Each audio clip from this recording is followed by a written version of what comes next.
Part 76. I'm Really Immortal. Author, Chulian Kuikan Rusiahua. Chapter 775.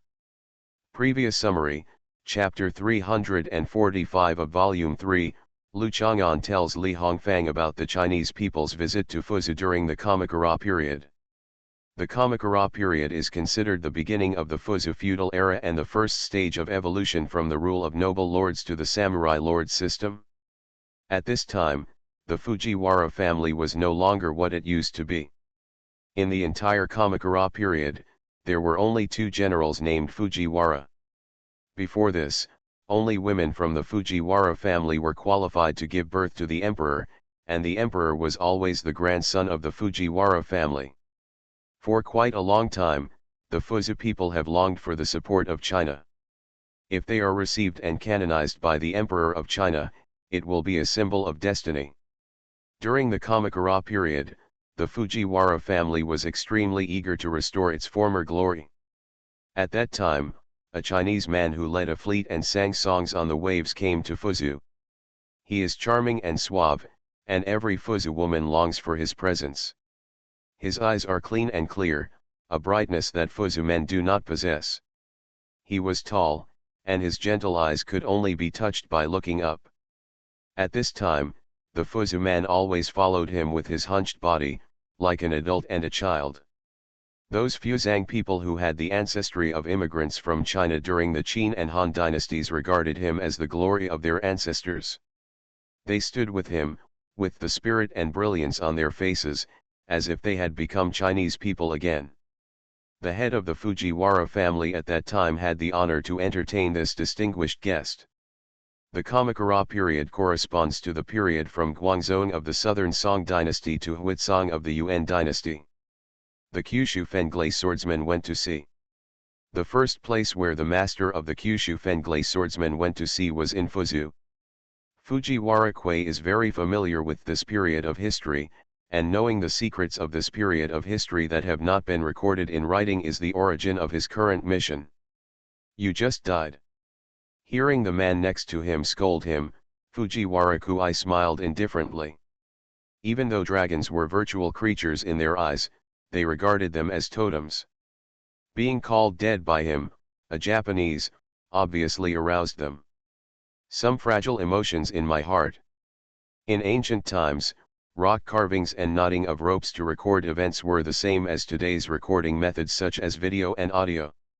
However, the records at that time were easily changed beyond recognition during the dissemination, because they could not be restored. They were regarded as fictional myths. Fujiwara Kui said with a smile, "Everything has an origin after all, and tracing the origin is the most important thing." "What origin did you trace back?" Lu Chang'an asked curiously. Just like in most cases he was an ordinary college student. Lu Chang'an, now he is just a stupid kid. He himself also seems stupid and ordinary without much knowledge. Father's appearance. We are all wondering now. Nuwa patched the sky, which is when meteorites hit the earth, carrying blazing flames and dragging huge flame tails. The background is so similar to the background of Nuwa patching the sky. In the history of the earth, many biological extinctions have occurred. It was caused by a meteorite hitting the earth. Nuwa patched the sky. This time the meteorite hit the earth, humankind was not destroyed, so it was recorded.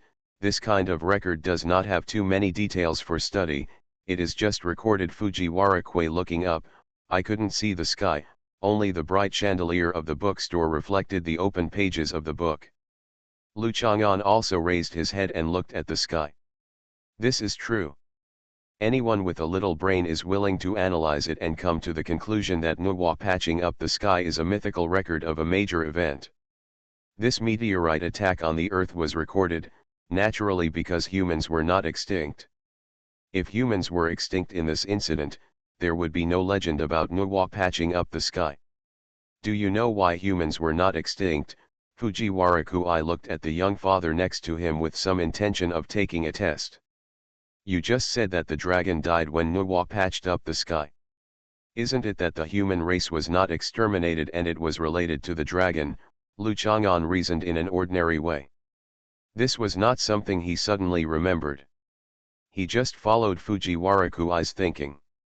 Conversation pace goes.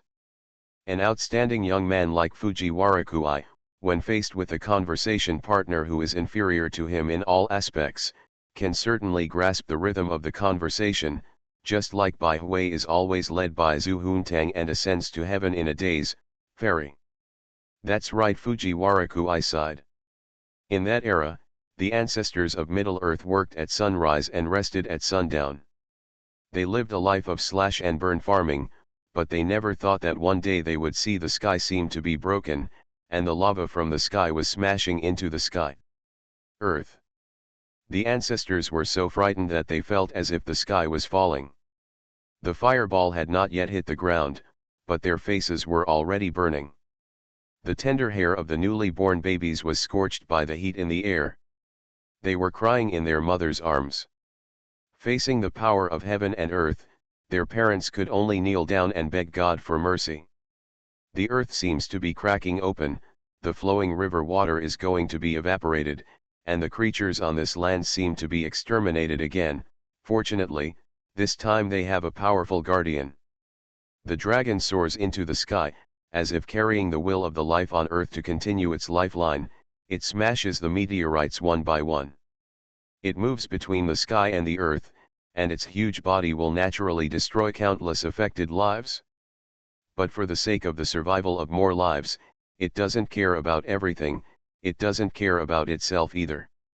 The powerful dragon, in order to protect the lives on this land, does not care about sacrificing itself.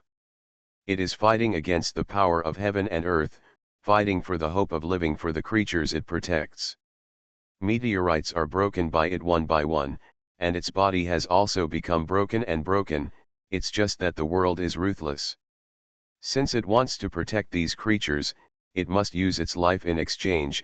When the last huge meteorite strikes, it can no longer lift the broken dragon claws and wave its bone-covered tail. It can only you can sacrifice yourself, burn your flesh and blood in exchange for strength, and die together with the last meteorite. The meteorite was blocked, and from then on there was no dragon in the world. However, the ancestors of China did not forget it and enshrined it as their ancestor. Later, they commemorated it in the 12 zodiac signs. After Fujiwara Kui finished speaking, he wiped the corners of his eyes and looked at each other excitedly with Lu Chang'an, who was also in tears. I didn't know the dragon was so great, so powerful, and so enlightened. Lu Chang'an shook hands with Fujiwara Kui and said excitedly, I remembered, I am that dragon. Yes, there is such a spirit, that is, everyone is like a dragon. Your country can continue to prosper without such a spirit passed down. For those who have great ambitions to sacrifice, they dare to let the sun and the moon change the sky. Fujiwara Jijing objectively commented that Fuzang people are also excellent, but what needs to be faced is that the outstanding Fuzang nation lacks something in its bones, and now it can only be a vassal of a powerful country. Fujiwara Kui is very clear that if he wants Fuzu to revitalize, he must take away some things and resources from here, such as what he is planning. You are very knowledgeable about our culture. Lu Chang'an admitted this, but he did not think that Fujiwara Kui was a person friendly to China. Just like Kissinger, who is known as an old friend, these people are the real threats. Similarly, many children now like to watch Fuzu anime and action movies, but if Fuzu people think that these children are friendly to Fuzu, they are as naive as people who have a good impression of Fuzu after watching a few Fuzu anime. It's overrated. Chinese culture is vast and profound, and it can't be said to be well researched. Fujiwara Kui said modestly. He has shouldered the Fujiwara family's centuries-old ambitions for China. The ambition here is certainly not Wang Ji's ambition. Looking at the dusk in Dongjiao, where can I rely on when I migrate? The trees are all autumn colors, and the mountains are only dimmed. The shepherds drive their calves back, and the hunting horses return with their birds. We look at each other without knowing each other. Chang Ji cherishes Cai Wei. Compared with Wang Ji's song, Fujiwara Kui prefers Du Fu's ambition. 3 cities are garrisoned with white snow in the West Mountain, and there are thousands of miles of bridges on the Qingjiang River in Nanpyo. The wind and dust in the sea separate the brothers, and the end of the world is far away with tears, only the old age will be sacrificed. He was often sick, and he didn't have a trickle to answer the holy pilgrimage. When he rode out of the suburbs, his eyes were wide open, and he couldn't bear the depression of people. Fujiwara-kui will talk about mythology with the young man in front of him, but he will not talk about classical poetry with him. After all, there are not many young people here who understand poetry. If he spits out poetry, he is often just playing the piano to others. Fujiwara-kui was deeply impressed by Du Fu's ambition, mainly because this poem was the last poem left by one of his uncles before committing suicide. After what you said, I don't even need to buy the book. Lu Chang'an stuffed the book back in his hand. Fujiwara-kui smiled, handed a business card to Lu Chang'an and left. His target was not the young man in front of him, but his beautiful wife. Fujiwara-kui himself was a little surprised that he could chat with an ordinary person for such a long time, but it was enough to reflect his charisma of being able to get along with others. The square dance training team will probably be training there for a while, find some time to check it out again. Lu Chang'an came here just to take a look, and his desire to buy books was not very strong. He saw that Zhou Dongdong was still attentively flipping through the picture book, The Classic of Mountains and Seas. It's rare that this child has a book she likes to read. Buy it for her.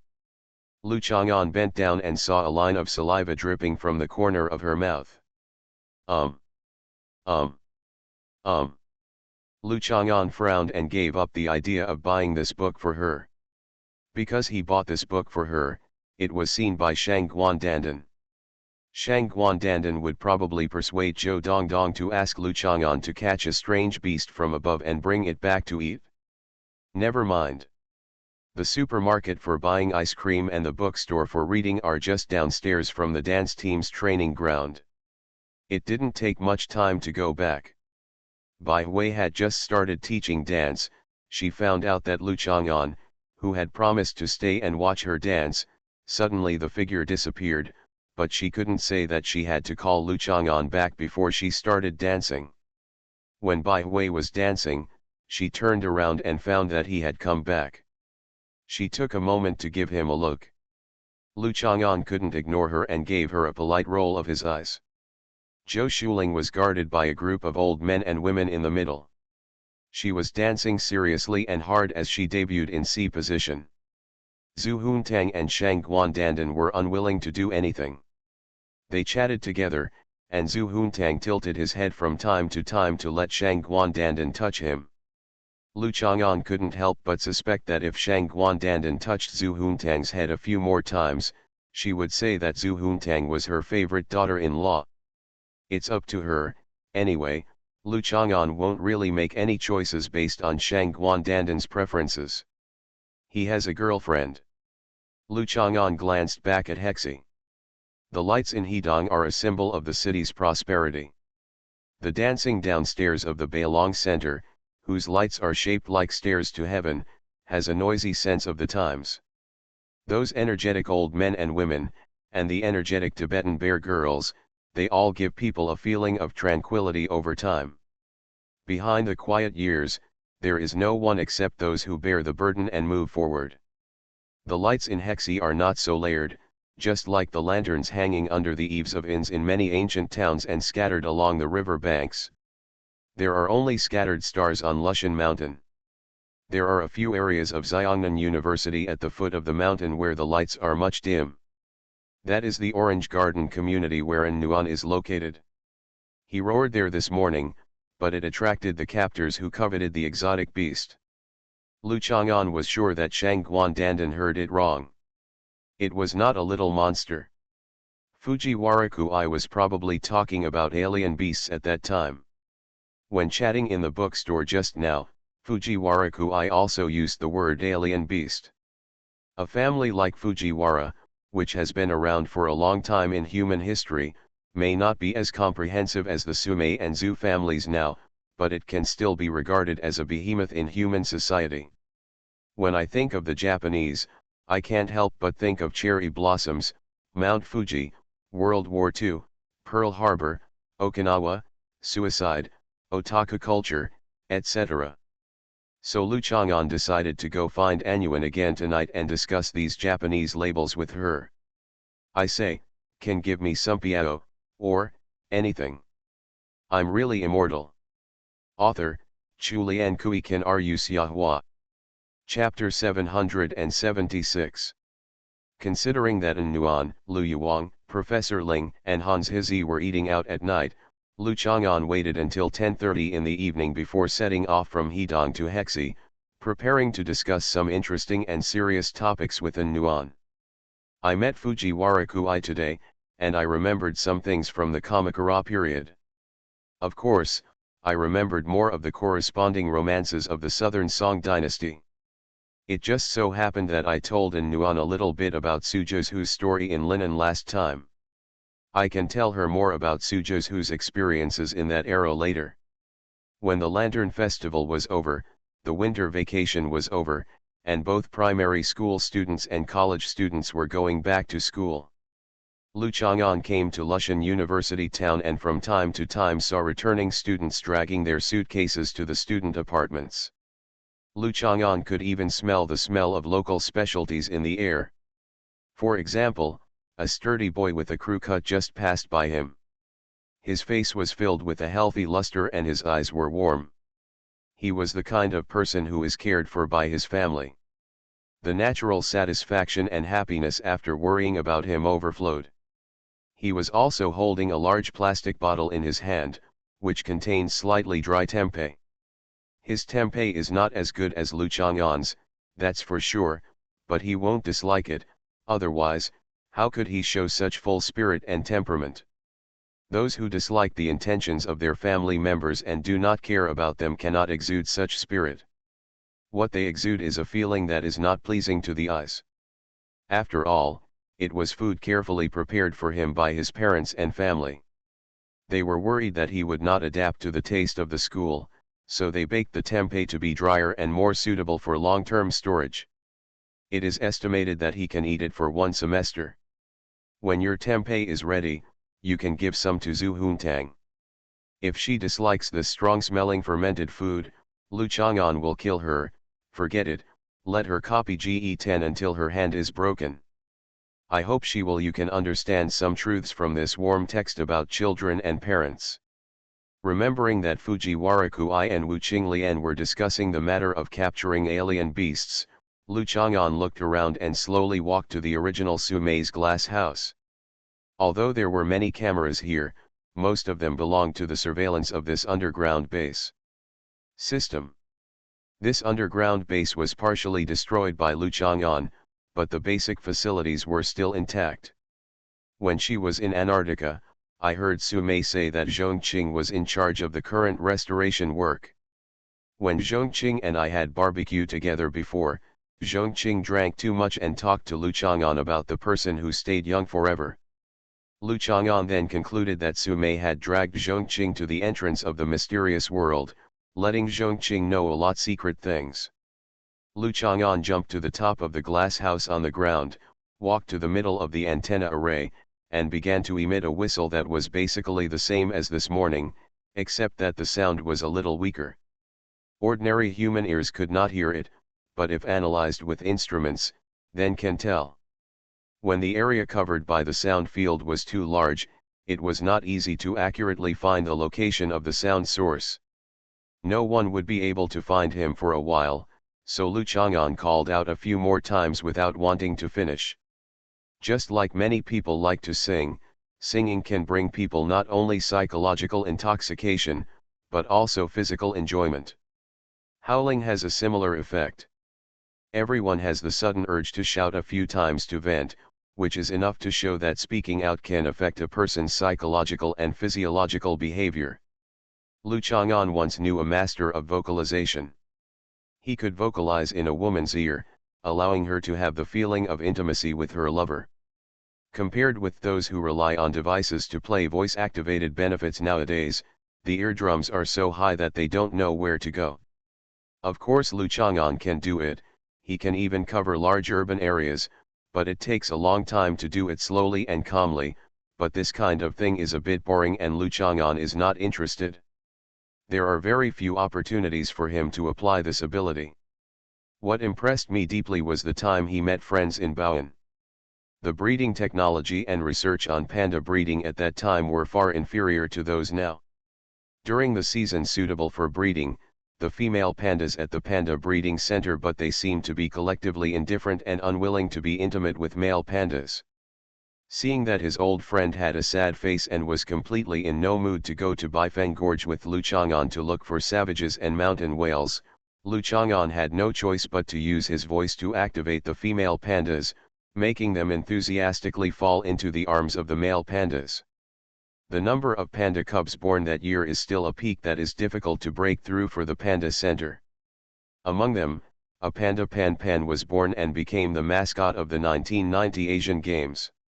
It also became the longest-lived giant panda in the world.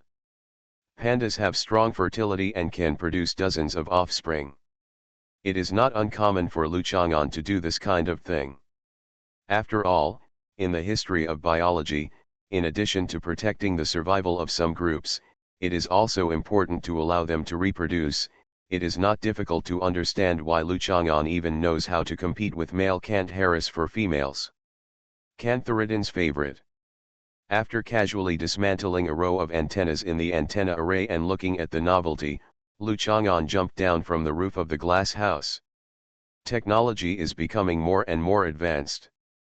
The current antennas are too powerful, and they were originally used to absorb the power of lightning. The antenna was completely different, and Lu Chang'an was amazed by its high-tech content. He must one day be able to capture signals that break the upper limit of the Earth's civilization. Lu Chang'an was thinking about all this, and took out his mobile phone to check the time, when Zhou Shuling called. "Chang'an, be careful. I just saw on Moments that a monster may appear in Hexi. The monster is howling," Zhou Shuling said worriedly. "You're just moaning. Helicopters are barking like that, dogs are barking like that, monsters are barking like that. No matter how you scream emotionally, it's the same in your ears, right?" Lu Chang'an guessed it was. He was howling continuously just now, and someone recorded it and posted it on WeChat Moments and it went viral. Ouch. Ouch. Oh oh. Ah, ayo, ayo.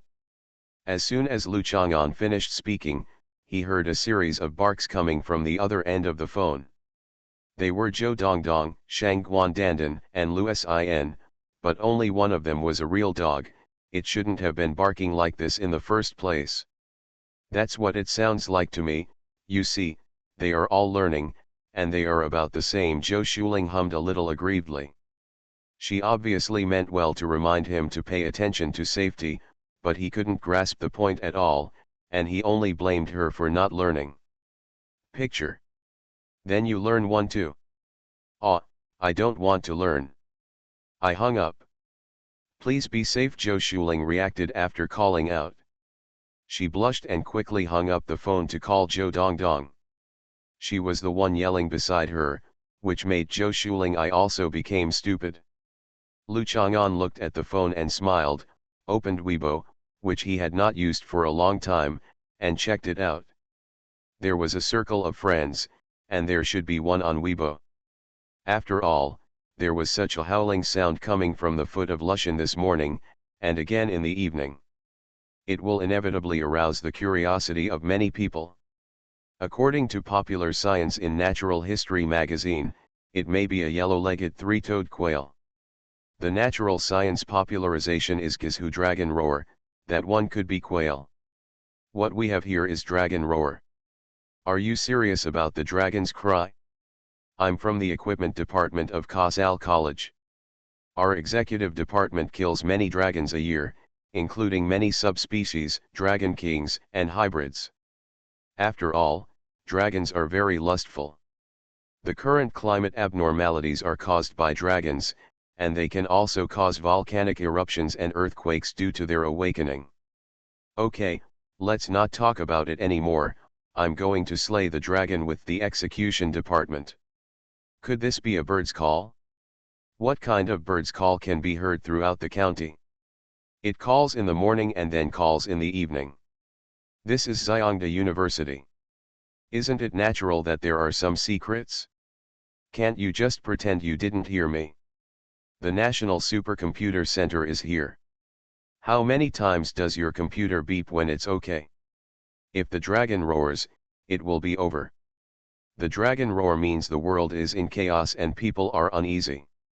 Maybe the world will end in the next 2 years. Lu Chang'an watched the comments of netizens with interest for a while.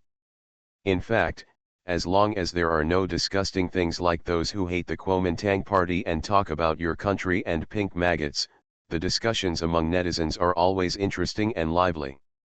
All of them are talents. Actually, I am the dragon. I will call again in 2 days. Lu Chang'an participated and posted a comment before closing Weibo. At this time, the campus of Zayangda University was more lively than usual. Pedestrians coming and going were all talking about the howling just now. Some people even rode electric bicycles and looked around as if they were looking for the source of the sound. Brothers, I must find the dragon tonight and show it to everyone. Please pay attention to the newcomers. Our theme today is called Dragon Hunting. Isn't it very handsome? Many people on the internet say it is an aircraft. It's absolutely impossible. It really could be a dragon. Didn't I go abroad on a private plane with my brother last time? When we passed the Kunlun Mountains, I vaguely saw the dragon. I didn't catch you, okay?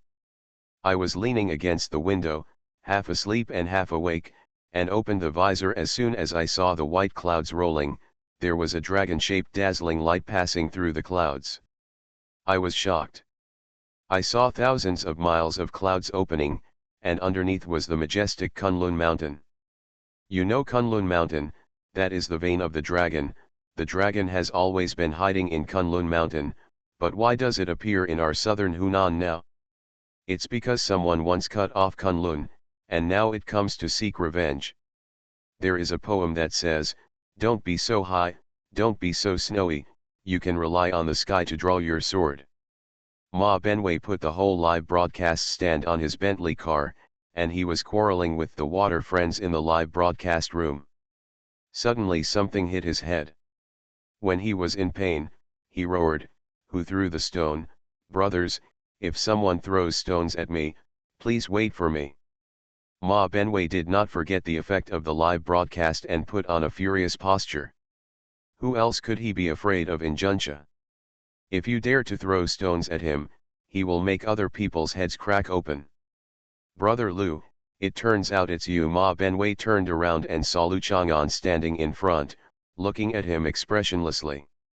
He immediately understood and sneered, "It turns out it was you who threw the stone at the dog's head." Ma Benway smiled bitterly in his heart. Who asked him to call Lu Chang'an a bitch? If he wanted to come back, he could only say that he was a bitch. He lowered his head and peeked at the phone screen. Although he was immediately ridiculed by the whole screen for giving in, there was no doubt that the live broadcast was effective, and he was secretly happy. Forget it if you arrange the dragon or something. You can arrange the man who killed Kunlun. Look to the east. You can arrange it. Lu Chang'an pointed to the east. The statue of the great man is on the river island to the east. Brother Lu, I was wrong, Ma Benway said quickly. When he saw Lu Chang'an coming over, he quickly stepped back and moved out of the direction where the camera was facing. Lu Chang'an is a generous and tolerant person who always gives people opportunities. He will not seize any situation and magnify it infinitely. Naturally, he was not prepared to do anything to Ma Benway. He looked at the screen of his mobile phone. Where is the live broadcast? Yes, the screams this morning and evening attracted quite a lot of attention, so I came to take advantage of the hotspots, Ma Benway explained. Lu Chang'an nodded and saw that someone had recognized him on the screen, so he waved and greeted the water friends. Hey, isn't this the guy who turned Ma Benway on the windmill that time? Yeah, that time Ma Benway wanted to flirt with this guy's girlfriend, but he taught him. Who are you? making Ma Benway feel like he's meeting his father. "Brother, I gave you rockets last time, do you still remember?" said a man named Longway Sky Splitter, Hong Kong BA Flash Phantom Killer. Lu Chang'an nodded. This kind of nickname, which is full of middle-class aura and seems not very clever, may not be remembered after seeing it once, but it can easily leave an impression. "I'll paint another one for you today." "Thank you," Lu Chang'an said, "then I will perform a howling imitation for you. Do you think it looks like it?" It's rare that Brother Lu is interested. "Let's support him," Ma Benway excitedly rushed to the camera and said. Lu Chang'an grabbed Ma Benway and pinched and flicked his neck with his fingers. Ma Benway couldn't help but hold his neck and screamed, "Ouch, ow, ow." The people in the live broadcast room were laughing like crazy. Lu Chang'an let go of Ma Benway, waved his hand again and left. Ma Benway breathed a sigh of relief. It was such a bad day today, and he actually met this devil. Fortunately, the popularity of the live broadcast room was rising, and it was worth it. It was already late when Lu Chang'an arrived at Juyuan Community. The night was getting thick, the shades of trees were scattered like evening clouds, and the faint lights from the windows on the grey-white buildings filled the feeling of an old employee community, which immediately reminded people of that and the newly built commercial complex. The community has a completely different neighborhood atmosphere. However, this kind of familiar neighbor relationship can sometimes be quite annoying, such as the incident of eating facial cream with Lu Yuwang and Professor Ling, and this afternoon Hans Hizi took over Lu Chang'an's bed. If we follow the descriptions of some scenes in previous novels, Lu Chang'an would probably have touched the wrong person when he crawled into An Nuan's room tonight, and it was entirely possible to have sex with him when he went to bed. Of course Lu Chang'an would not make such a stupid mistake. He sent a text message to An Nuan to confirm, and An Nuan cleverly persuaded Hans Hizi to go back. When she came to the balcony of An Nuan's house, Lu Yuwang's flowers and plants were planted here, as well as organic vegetables that she thought were very healthy and nutritious. With internal help, Lu Chang'an entered An Nuan's room smoothly. She still put a skirt under the door to prevent the light from leaking, although now Lu Yuwang would not be able to interfere even if he knew Lu Chang'an was staying overnight. "It's so late, why are you here?" An Nuan's cheeks were flushed, like peach blossoms that have bloomed in spring, pink and tender, and her soft ears seemed to break with a pinch, and more blood was flowing. "It has a transparent color under the light. I haven't seen you for a long time. I want to chat with you," Lu Chang'an said frankly. "I also want to talk to you." An Nuan smiled sweetly and added an accent to the word talk, hoping that he could understand that she was not the kind of person who would give up once they had a relationship. All the restraint will make him strip the hair of the little sheep wantonly. "The Lantern Festival is coming soon," Lu Chang'an sighed. "Yeah, but now everyone only talks about the Lantern Festival." An Nuan moved a small stool and placed it next to the bed. "The Lantern Festival is the Shangyuan Festival, the Hungry Ghost Festival is the Ghost Festival, and there is also the Zayuan Festival on October 15th festival. Shall we celebrate the Lantern Festival early tonight?" Lu Chang'an suggested. An Nuan didn't believe that he came here tonight to simply chat with her, but it seemed that he didn't want to release the energy accumulated by his genetic tissue production ball. Except for Valentine's Day, Women's Day, Children's Day, and birthdays, these days can be celebrated in advance. Receive gifts in advance. Can the Lantern Festival also be received in advance? Okay, we celebrate the Lantern Festival in advance, but there are no yuanxiao dumplings to eat. When I was a child, my grandma and I went back to the countryside. My grandma would use a stone mill to grind the glutinous rice into powder, then add water and stir evenly, then wrap brown sugar and knead it into round dumplings. Steamed or boiled in this way, it is the traditional Lantern Festival food," An Nuan said with some nostalgia. "I can also make this. I think it tastes better than the fine glutinous rice balls." Now Lu Chang'an sat on a small stool, "But when I say celebrate the Lantern Festival in advance, I don't mean to eat. Is it right to recite poetry?" and Nuan opened the quilt and lay down, but she did not completely cover her body with the quilt. She just pulled up a corner and pressed it on her lower abdomen. One leg was stretched straight and the other leg was bent diagonally, rubbing his toes against his jade white calf. I want to tell you how the Lantern Festival was celebrated in ancient times, such as the Southern Song Dynasty. Let's learn from the tradition, Lu Chang'an said. Okay, and Nuan said delicately, not too surprised. Her boyfriend just likes some traditional styles, and she is willing to cooperate. After the relationship between boyfriend and girlfriend, he can still be with her as before. And Nuan also liked getting along with her instead of turning all his attention to the temptation of her beautiful body. The Lantern Festival was very lively at that time, and there would be carnival for several days and nights. Some men would cut paper butterflies and stick them on bamboo sticks, and then insert them into their hair, just like women wearing hairpins, Lu Chang'an recalled. Maybe it's because times are different. I imagined you wearing these things in your hair. It's so silly, and Nuan laughed. It's quite low-key. Some people will grind dates into powder and mix them with carbon powder, string them on iron branches and light them on fire. They can also put them on their heads and walk around on the street. It's just you, a different kind of fireworks. And Nuan covered her stomach and laughed. The ancients celebrated festivals in many more ways than people today. This year, during the Lantern Festival, she would probably be watching the Lantern Festival party with her mother at home, but she should be able to find a chance to date Lu Chang'an. Actually, people dress up like this. The purpose has been the same throughout the ages. To attract the attention of the opposite sex. It was the same back then. You can't imagine how active men and women were in Shangyuanya in the Song dynasty. As long as they fell in love with each other at first sight, it would be a good thing. There were both men and women. The love between you and me became stronger, so we had sex under the city bridge, and then we said goodbye. And Nuan was taken aback. How could it be possible? Were you so open at that time? I don't believe it. The prostitutes and prostitutes of the early years in the West are all left over from our play.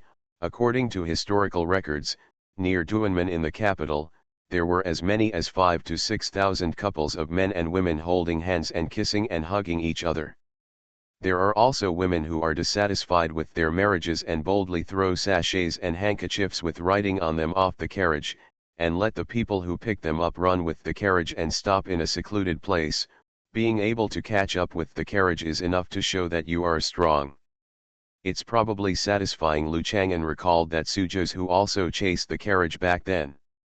He originally just wanted to return the sachet inlaid with pearls and jade to others, but he never thought that it was the eldest princess driving the carriage. She was a princess. Even though Suzhou who didn't take her seriously, she still wanted to give her some face, so he got on the carriage and chatted with the eldest princess about romance poems. Really, Suzhou who is such a gentleman. Oh my god, people from the Song dynasty were so good at playing, and Nuan was stunned. Not many modern people can be so open-minded, right? Because Shangyuanya fell in love at first sight, they made a lifelong secret, and many even eloped. Lu Chang'an lamented. Many girls at that time only wanted a man to make her fall in love. The legend of Zhang Shunmei Kaoyuan Lantern. It is recorded in the book that Zhang Shunmei played at the Shangyuan festival. Most of the women who were teased by Zhang Shunmei couldn't help it. Their eyes were dazzled, their minds were confused, their legs were numb, their feet were numb, and they were in a state of dementia for a long time. The eyes met, the faces were affectionate. That's how things happened, and that's how the book was written. If you don't believe me, you can search for relevant information. After listening to Lu Chang'an's words, En Nuan took a long breath, but found that Lu Chang'an was looking at her with a smile on his lips. He held her in his arms, smelling the familiar smell on his body, and Nuan found that she seemed to be the same. She was exhausted, her heart was confused, her legs were numb, her feet were numb, her face was red, her eyes looked at him softly, all with affection. It turns out that this is what he meant by spending the Lantern Festival together. This bad guy, and Nuan snorted, leaned in his arms and closed his eyes. How to issue Easter egg stamps. You are listening to Novels at Bless Up channel. Wish you happiness and luck. Please subscribe to receive new novels. How do you feel about this novel? Please like and leave a comment. I'm really immortal. Author, Chulian Kui Kan Ru Siahua. Chapter 777. A description of birds was deleted. When I came back, I watched a movie on the plane. In it, there was a female killer who took advantage of the assassination target's mental and physical weakness to kill him, and Nuan said while holding the back of Lu Chang'an's head. Do you think it's appropriate to talk about this now? Lu Chang'an looked at her doubtfully. It was really a topic that could adjust the atmosphere. He, I just thought of it. Besides, are you still afraid that I will kill you? Aren't you a Superman? And Nuan poked Lu Chang'an's cheek. I stand still and you can't kill me even if I kill you for 100 years. That's not necessarily the case. I will seduce you, and when you can't help but pounce on me, I will slide a shovel across your crotch and grab your life gate. And Nuan couldn't help laughing after saying that. Stand up. Lu Chang'an just looked up at her, then moved his body and lay side by side with her. Many girls always do this. After they have a real intimate relationship and have experienced it many times, she will not keep her white face all the time. The appearance of the lotus goddess, those dirty and funny attributes can't wait to be exposed. And Nuan was stared at by Lu Chang'an, so she took the funny pillow next to her to cover her face. I have to talk to you seriously and seriously. Can you please stop taking this pillow to cover your face at critical moments? It makes me feel as if I am doing something indescribable with funny. Lu Chang'an took away her funny pillow very seriously. I think I must have been very ugly at that time. I must have had a distorted expression and was extremely ugly, and Nuan said sheepishly, and tried to get the pillow again, but was stopped by Lu Chang'an, who stretched out his fingers to cover his face. That's what men like to see. Bah, I won't show it to you. It's not up to you. I won't. Having said that, and Nuan didn't get the funny pillow this time. At 6 o'clock in the morning, En Nuan and Lu Chang'an woke up almost at the same time. En Nuan stretched out and found that she was still energetic after only sleeping for a short while last night.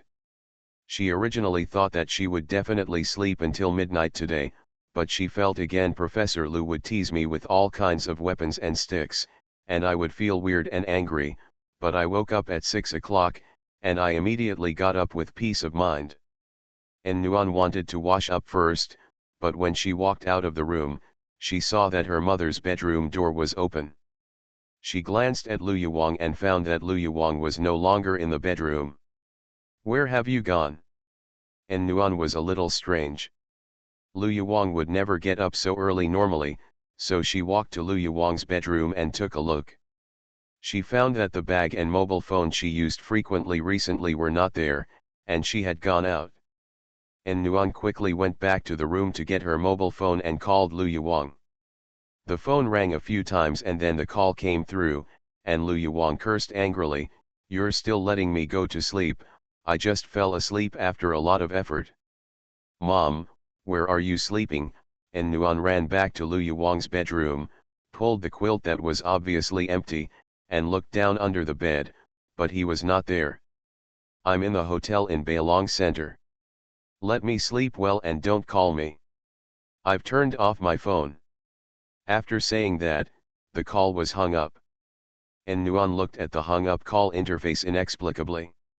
Why did he go to the hotel to sleep when he was not sleeping at home?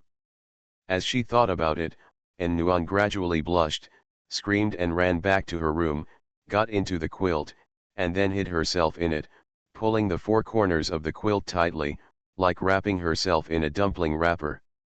"Stuffing, don't learn." Lu Chang'an pushed her and rolled her around on the bed a few times. Based on what she heard on the phone just now, she understood a little bit. She found that Lu Yuwang was not at home early in the morning. This was obviously not normal. She naturally had to call out of concern for her family. Inquiring what can put An Nuan into a state of shame is, of course, the reason why Lu Yuang doesn't sleep at home. Considering that Lu Yuang is now in good mental condition, healthy, and has no symptoms of insomnia, the reason why he still can't sleep is due to external factors. Lu Chang'an also took a look in the bedroom next door and found a noise-cancelling headset on the bedside. This pair of headphones can eliminate most environmental noise and high-frequency noise through active noise reduction, such as the friction between the bed and the floor, and the impact between the bed head and the wall. These sounds will not affect Lu Yuang at all. It is more difficult for noise-cancelling headphones to eliminate human voices through active noise reduction, but this pair of over-ear noise-cancelling headphones can greatly reduce the propagation effect of human voices through physical isolation. If she wears headphones through a wall, she should not be able to hear them. To the extent that it affects sleep. The dragon cry that An Nuan made was not a special frequency. Lu Chang'an thought for a while, returned to the room, patted the duvet dumplings. Do I know what's going on? An Nuan loosened a corner of the quilt, rubbed it, tried to adjust the angle, and then exposed one of her ears. Super evolution has occurred in your mother, and her hearing has been enhanced, so basically she can't sleep even if we don't sleep. She has to listen to us discussing life, ideals, and poetry until dawn, Lu Chang'an said affirmatively. After all, after eliminating all possibilities, the possibility that remains is still the truth, no matter how impossible it is. It's right for us to discuss life, ideals, and poetry. After all, beautiful girls like me throughout the ages, beautiful girls, have been the ideals of countless people. The process of getting her is life. Everything you do to her must be done with poetry. Describe and praise. An Nuan reluctantly accepted Lu Chang'an's statement. Lu Chang'an couldn't help but laugh, and gently pinched her ears and rubbed them. She was so shy, and she didn't forget her narcissism. Get up. Professor Lu will definitely come back in the afternoon. You can ask Hans Hizzy to go shopping in the afternoon and sleep with her in the evening. You won't have to face Professor Lu until the next day. Lu Chang'an gave An Nuan an idea. After all, this is an unavoidable embarrassment in daily life. How many children grow up, fall in love, or get married, and they will inevitably encounter embarrassment of this kind with their parents who live with them. Ordinary things. An Nuan couldn't help but feel proud when she heard Lu Chang'an's idea. Her boyfriend was really witty, but she immediately became angry again.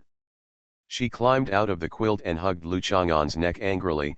Did you sleep with me last night? Well, you don't care about it tonight anymore. You sent me to Hans Hizzy to sleep. Lu Chang'an gave her little volleyball 3 slaps, then went to wash up and prepare breakfast. Don't learn, such annotations are necessary. After all, every time I describe some expressions and actions, there are always idiots who like to learn, even stuffing oranges into their mouths. They may suffocate if they wrap themselves in this way, so it is necessary. Remind. Ordinary readers may wonder, how could someone do this and cause themselves to suffocate? So you are just an ordinary reader, and sand sculpture readers are different. I'm really immortal. Author, Chu Lian Kui Kan Ru Xiahua. Chapter 778. After Lu Yuang was woken up again by An Nuan, she tossed and turned on the bed angrily. You must know that she was the one who cared about sleep the most. Lu Yuang read an article that sleeping too much or too little will harm the body, especially staying up late will accelerate aging, causing the skin to be dark, dull, and dry. People can lie because they sleep every day. This shows the importance of sleep. But it seems that she can't fall asleep no matter what today. After all, her biological clock is stubborn and powerful. Now this point is already the time when she usually wakes up, and it is very difficult to get her to sleep again. Lu Yuang covered his face with a pillow and lay silently for a while. After making sure that he was not sleepy at all, he sat up helplessly. It was so strange last night. She went to bed and fell asleep for a while, but suddenly woke up from a messy dream and felt something was wrong next door, as if Lu Chang'an was here. This is normal. Lu Chang'an also sent an Nuan Niuziji's Linjiang Immortal. Men are like this. They are always dominated by the lower body. Even Lu Chang'an is no exception. What's more, An Nuan is also like a little vixen, charming. Lu Chang'an is a rude person, and after not seeing him for a long time, he wants to have a private meeting in the middle of the night. Lu Yuwang didn't pay much attention to it. After all, they were both grown men and women. What she sighed a little was that her daughter had grown up after all. When something like this happened, she could only go back to the room silently. She couldn't bang the door hard and wait for An Nuan to open the door. From now on, just rush in with the bicycle chain. Lu Yuwang tried to stop himself from paying attention to the neighbor next door. After putting on the noise-cancelling headphones, he found that he was irritable and his body was slightly warm. It was probably because menstruation was approaching. Professor Lu was also a normal woman, and a woman's body temperature would be affected. Menstruation and the interference of the largest human cell expulsion period rise or fall within a range. She tossed and turned and couldn't sleep. After a while, she finally got rid of those turbulent emotions. She took a long breath and prepared to go to sleep. After a while, she felt movement next door, and she became irritable again. This goes on and on, endlessly. Lu Yuwang vaguely discovered some strange things, but he couldn't confirm it, and it was impossible to discuss and verify it with others. Feeling anxious and ashamed, he left home first, leaving Lu Chang'an, a donkey-like guy, to torment and endlessly. Let's stay warm overnight. Lu Yuwang got up from the hotel bed, took a bottle of sparkling water from the water cabinet and opened it. The cold bubbles bloomed in his mouth. There was no sweetener, sugar, or calories of common sparkling drinks, but it had the taste of carbonated drinks. Drinking a bottle can make people feel more relaxed when they are feeling irritable. After drinking the water, Lu Yuwang glanced at the other drinks in the water cabinet, including a bottle of orange juice. Lu Yuwang came out with orange juice and looked at the ingredient list and calorie standards. Lu Chang'an seems to like drinking orange juice. Yes. But why do you think about this problem? Lu Yuwang put the orange juice back and went to the bathroom to take a bath. While soaking in the hot water, he fell asleep. Not long after, Lu Yuwang woke up again, stretched out in the water, and felt that the water temperature was not cold enough. He clapped his hands and thought in horror that even if he put in bath salts, soaking for so long would not be good for his skin. Okay, quickly climbed out. Standing in the bathroom and wiping her body, Lu Yuwang sighed when she saw the sun's rays on the edge of the skyline. The sleep time she cared about was wasted. Fortunately, she felt energetic and her whole body was still full of energy. The body does not send signals such as fatigue or exertion. Lu Yuwang knew that at his age, no matter how well he took care of himself, he could still be in such a mental and physical state after not sleeping all night. This was inseparable from the incident where he became younger last time. At that time, Lu Chang'an also talked about Lu Yuwang's current condition. There is no difference between biological age and that of a girl. Very nice. After receiving such benefits, Lu Yuwang no longer cares about Lu Chang'an's being a donkey last night. The worst he can do is go back and make things clear. If Lu Chang'an comes to stay overnight in the future, Lu Yuwang will spend the night in a hotel, or Lu Chang'an will take An Nuan with him. It's okay to go out. If an ordinary boy falls in love with An Nuan, it is absolutely impossible for a parent to have such an attitude. But Lu Chang'an is different after all. Lu Yuwang despises An Nuan's vixen-like coquettishness from time to time, but in fact he is very supportive of An Nuan. Lu Chang'an was tied tightly. For the sake of facial cream and youth, you have to do whatever it takes. Lu Yuwang was feeling hungry calmly, so he got dressed and went to the hotel restaurant for a walk, where they still had Western-style meals. Lu Yuwang lives a very exquisite life. At her age, or most people think that every bit of Western-style lifestyle is exquisite, but her taste buds, her stomach, and her brain have deep feelings about food. The pursuit of taste made her give up Western meals. There were not many types of Chinese food in the restaurant and the taste was not satisfactory. Lu Yuwang frowned and decided to go downstairs to eat Lanzhou beef noodles. Lu Yuwang had just walked across the street when he saw Zhou Dongdong and a beautiful girl pushing an electric scooter. They were standing outside a shop selling beef stewed with radish and looking at them. Something like a little black cow. Thinking that Zhou Dongdong would call her sister tactfully and honestly, Lu Yuwang walked over and heard them talking. Beef only costs 40 or 50 yuan per pound. Last time your mother and I went to the supermarket, the beef brisket your mother bought was more convenient.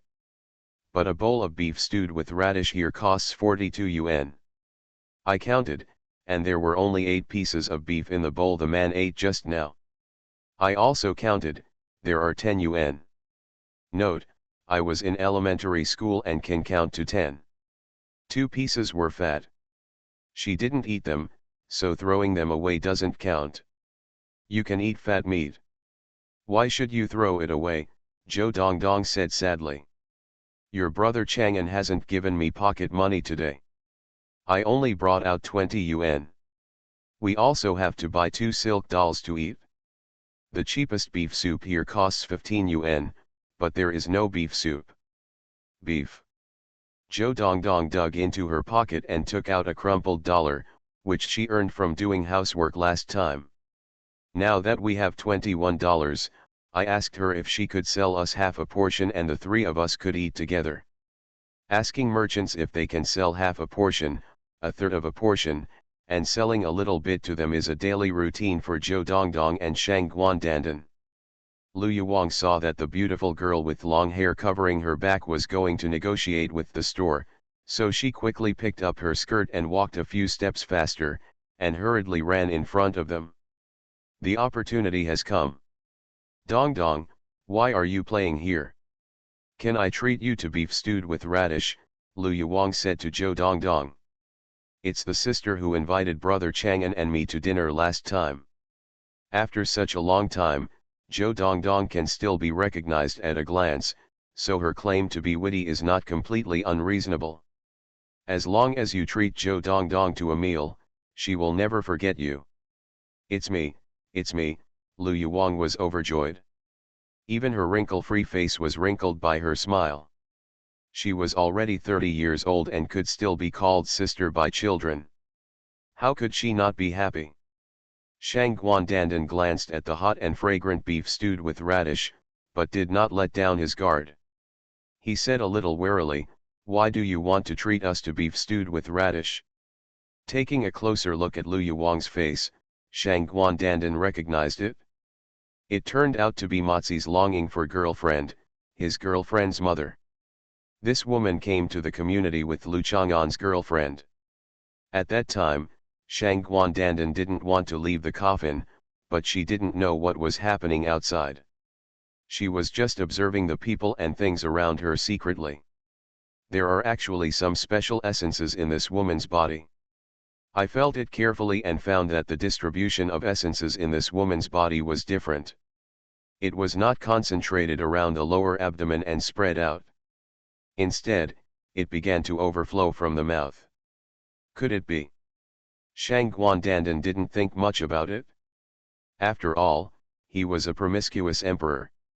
If you just look through history books, you will know that people who have been emperors have no taboos and can do anything. So Shang Guandandan focused his attention again. Beef stewed with radish is served. After not eating for a night and lasting for such a long time, not only drinking effervescent water, but eating is also very important. There is no reason, don't you want to eat? I am Lu Chang'an's elder, and I invited Dongdong to dinner last time. Lu Yuwang looked at the beautiful girl in front of him with a smile, then turned to the counter and said, 3 bowls of beef stewed with radish, add 3 parts of wet rice flour, well, all add bone broth and eggs, oh, and the dog, give me a bowl and give it my beef. Shangguan Dandan nodded and locked the electric car. 3 bowls of beef and radish stew. The 3 moist portions are added to the remaining soup after eating beef and radish. It will make you fuller as a breakfast. The shopkeeper smiled, took the order and handed it to the chef. The 2 little girls stood outside the door for a long time, and now they came in with the adults. Just now she couldn't help but give them one to eat, so she whispered to them. The chef said to add more beef. After the ordered food was served, Lu Yuwang filled the paper bowl with beef and placed it outside the store for Lu Sin to eat. Lu Sin consciously squatted under a tree some distance away from the store door. At the same time, its deterrent range also covered the electric vehicle. Dong Dong, is this young lady a relative of yours? Lu Yuwang took the time to ask while Zhou Dongdong was still counting the pieces of beef. Sister Dandan is Brother Chang'an's mother. This was what Sister Dandan told him a long time ago, and Zhou Dongdong remembered it clearly. I have to count the pieces of beef again, but this is a happy thing, and it doesn't matter if it is interrupted and started over. Lu Yuwang looked at Shangguan Dandan in astonishment. Under normal circumstances, everyone would suspect that it was a child talking nonsense, but Lu Yuwang had enough reasons to suspect that it was true. Are you really Lu Chang'an's mother? Lu Yuwang asked in a low voice. Shangguan Dandan held 3 pieces of radish in her mouth and nodded without saying anything because she was already controlled by the radish. Lu Yuwang also took a piece of radish and bit it. The thoughts in her heart were not only turbulent, but also churning. Lu Chang'an was really scaring herself. Lu Chang'an once said that if Lu Yuwang continued to take facial cream, his next problem might be accelerated aging, but Shangguan Dandan in front of him was so young. Lu Chang'an's mother must have been rejuvenated by him, from an old woman to a beautiful girl. Naturally, such a shocking secret cannot be disclosed to the public casually. There is still a big difference between a mother-in-law and a biological mother. I'm really immortal. Author, Chu Lian Kui Kan Ru Xiahua. Chapter 779. Lu Yuwang secretly looked at the girl next to him, and suddenly remembered a character. Little Dragon Girl. Many versions of the TV series The Legend of the Condor Heroes are regarded as classics. People often say that the little dragon girl played by so-and-so is the most in line with the temperament of the original character. Chen Baizai also fits Xiaolong's temperament very well, so what Xiaolong should look like depends on everyone's preferences. However, Lu Yuwang felt that if the girl in front of her was to play the role of little dragon girl, it would be objectively in line with the character's image and temperament, not because everyone has their own preferences. Such a little dragon girl, probably even Yin's Haiping couldn't bear to blaspheme. Thinking about it this way, it seems that it doesn't fit the image of the little dragon girl. After all, the little dragon girl is not to the level that Yin's Haiping can't bear to blaspheme. As a literature professor, Lu Yuwang always felt that Xiaolong was desecrated by Yin's Haiping, which was a failure in forcibly advancing the plot, but she had never said it publicly. However, Yang Guo's background, teacher-student love, his ambivalence towards Guojing and Huang Rong's knot with Yang Guo, etc., give the story some flavor of classical tragedy.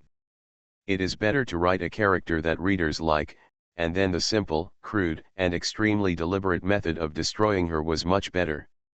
Many authors only understand the destruction of characters, but fail to learn the essence.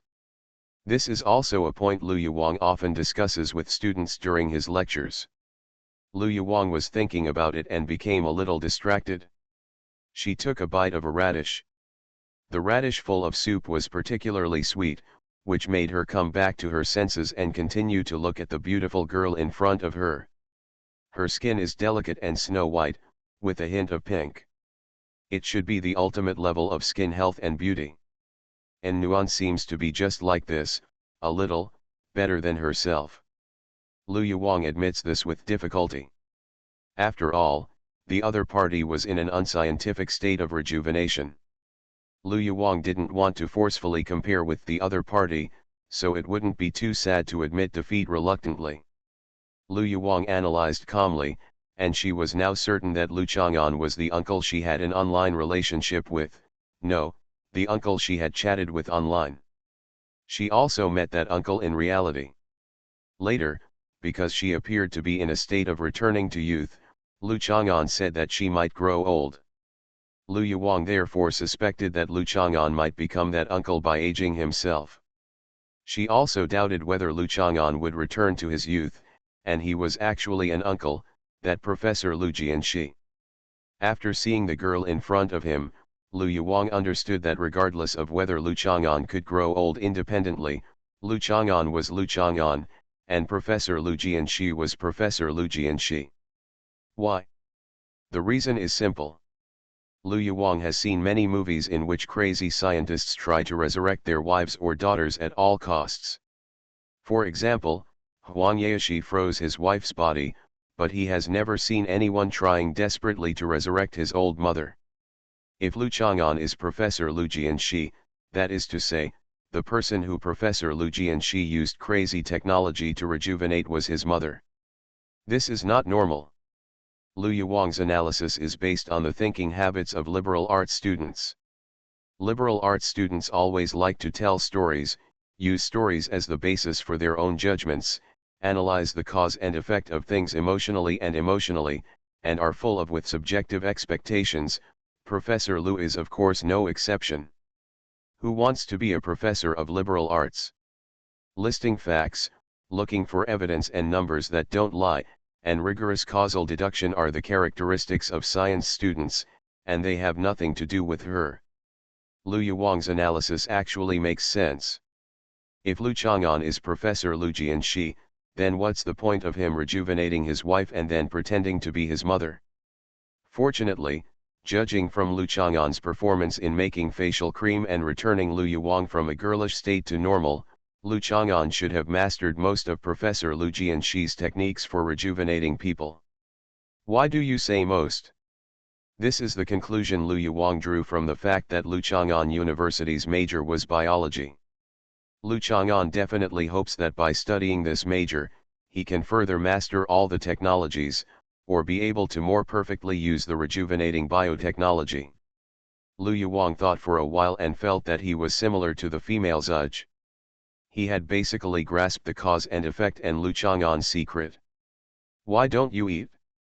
Lu Yuwang raised his head and found that while he was thinking about things for a while, there were already 2 empty bowls in front of Shang Guandandan and Zhou Dongdong. They were looking around, but soon they would turn their eyes and glance at Lu. You looked at the full bowl of radishes in front of her, then quickly looked away. Shall I give you my share? Lu Yuwang said quickly. She remembered the last time she invited her to dinner, and Zhou Dongdong's performance was particularly outstanding and impressive. No, we children don't have to go to school during the winter vacation, so we can eat less. But my mother said that adults must eat more because they have to go to work. Only when they are full can they have the strength to work, Zhou Dongdong said seriously. Lu Yuwang couldn't help but laugh. Apart from being able to call sister, Zhou Dongdong was also very cute in other aspects, so he said to the waiter, "Here are 2 more bowls of beef stewed with radish." Shang Guandandan and Zhou Dongdong looked at Lu Yuwang with affectionate eyes.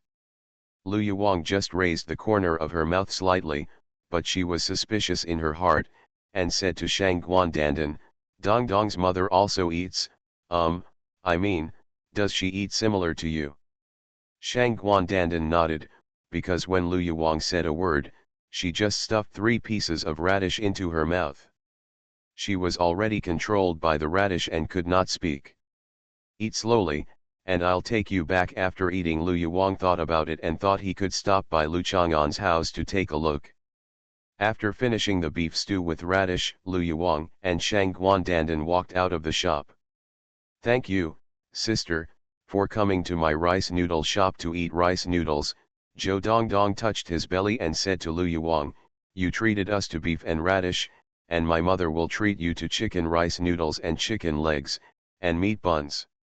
Meat buns. Shang Guandandan suddenly remembered that he hadn't eaten meat buns for several days. He felt a little nostalgic and unlocked his electric pony carriage.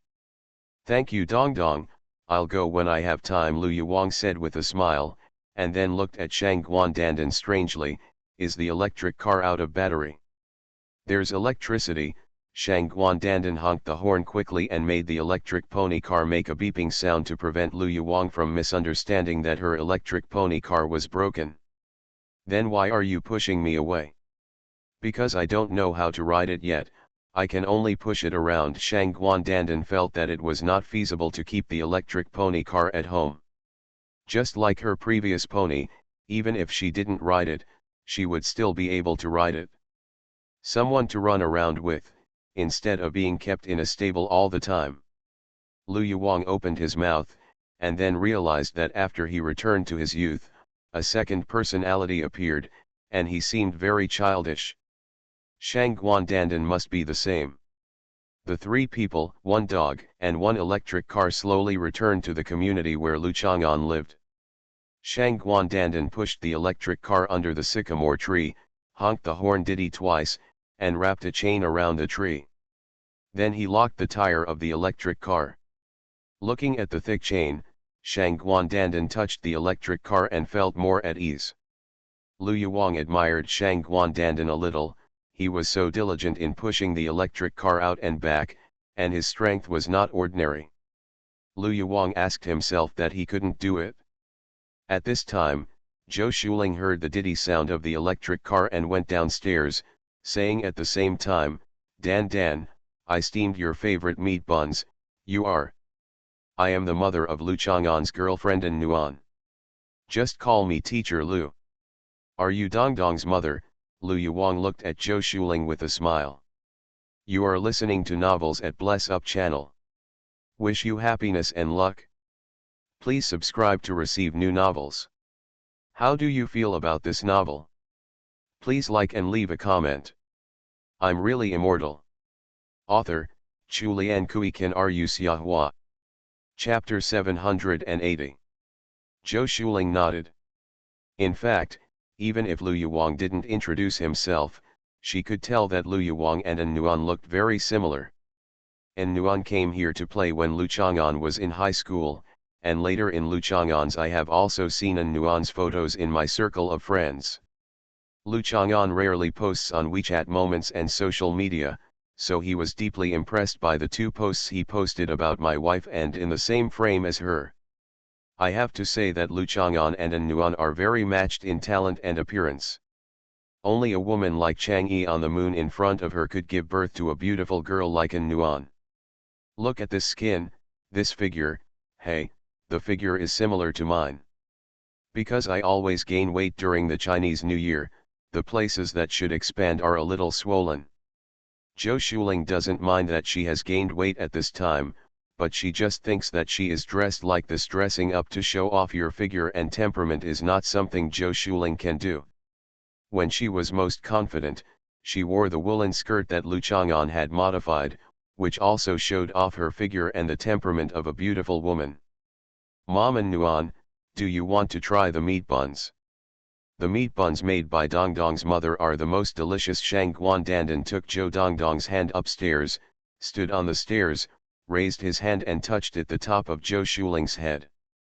Although she felt a little embarrassed to have her head touched by a young girl in front of outsiders, Zhou Shuling did not resist or felt it was inappropriate.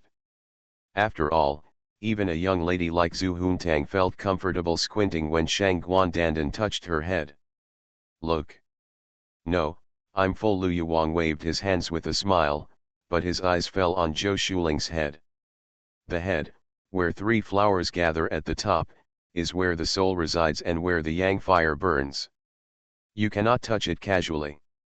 There is a poem called, "The Immortal caressed my head and tied my hair to achieve immortality." If it can't grant immortality to people, even if it's an immortal, you won't be able to touch the top of its head. Of course, people nowadays are not so particular, but generally only the elders will touch the top of the head of the younger generation. There are also some people who have such bad habits. For example, Lu Chang'an likes to touch the top of other people's heads. What Lu Yuwang observed is basically that he will touch in Nuan's head. It turns out that this habit is also hereditary. But if Shang Guandandan was not an elder, why would he touch Zhou Shuling's head? Lu Yuwang noticed this quietly. They just can eat, go out for a walk in the morning and eat something to appetize first. After walking around, the digestion is almost complete, then go home and have a real breakfast. Zhou Shuling looked back, Shang Guan touched his head indifferently, and then he let Zhou Dongdong up. Indeed. Lu Yuwang saw it and asked casually, usually when Lu Chang'an is not at home, you take care of them, right? Hearing Lu Yuwang's tone, it seemed that she and Lu Chang'an were regarded as a family. Zhou Shuling was a little happy. After all, she was a teacher who could talk. Zhou Shuling planned to make a distinction and said with a smile, let's go upstairs next, we are really like a family. The main reason is that Dongdong likes Lu Chang'an very much and often plays downstairs.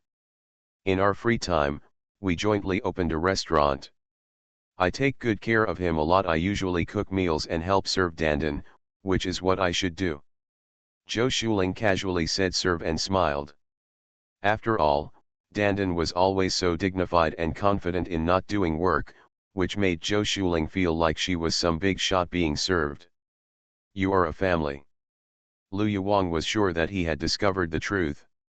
It seemed that Zhou Shuling was probably Lu Chang'an's sister, so Lu Chang'an always took his little niece with him for hanging out, eating and playing. Zhou Shuling is also the daughter of Shang Guandandan, so she is the one who serves this little old lady who looks like a real girl. Zhou Dongdong's ability to eat is something that has been inherited from generation to generation. The Zhou Shuling in front of her has a very good figure, but looking at her plump body, she must have a good appetite. As for the true relationship between Zhou Shuling and Lu Chang'an, why it should be concealed, it may be related to some secrets or arrangements of Professor Lu Jianxi. Lu Yuwang thought about it carefully, and found corresponding examples from the movies and novels he had read, and then relieved. Last time I came here, I came to deliver drinks. Can I go up and take a look? Lu Yuwang asked. Of course, welcome, welcome. Zhou Shuling welcomed quickly. She envied such exquisite intellectual women the most. She hoped to be able to infect Zhou Dongdong and serve as a role model for Zhou Dongdong, even as big as a fingernail. That's fine. Lu Yuwang went upstairs for a while, secretly observing Zhou Shuling and Shang Guandandan, and finally further confirmed her guess. After Shang Guandandan finished his breakfast, he sent Zhou Dongdong downstairs to bring him an amazingly large thermos. Then he sat there and poured a glass of water, leaning against the sofa and drinking water slowly, as if he was enjoying life. This isn't that what old ladies do? Zhou Shuling also tidied the dining table. If Shang Guandandan and Zhou Shuling weren't in a mother-daughter relationship, how could they, ordinary neighbors and friends, be so lazy and casual? Lu Yuwang sat for a while and then left. Zhou Shuling sent Lu Yuwang downstairs and looked at Lu Yuwang's swaying and particularly elegant back. When Lu Yuwang walked far away, Zhou Shuling raised her legs and put them down again. She slowed down her movements. Her waist, hips, back and shoulders all started to move. After just 2 steps, she felt like she was showing off. She was like a vixen, and she didn't have Lu Yuwang's charming but upright and elegant temperament at all, so she had to give up and walked into the house with a little regret. She was a university professor. How could I learn this kind of temperament from a little proprietress of a breakfast stall? Zhou Shuling has seen a lot of beauties.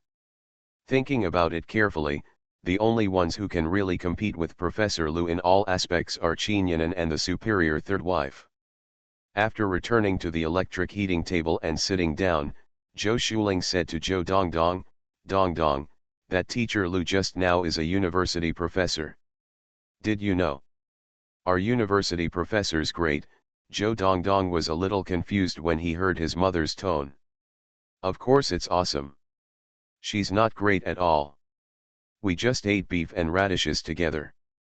We all ate them all, and she only ate a little bit of radish, Joe Dong said disapprovingly, while ducking under the electric heating table.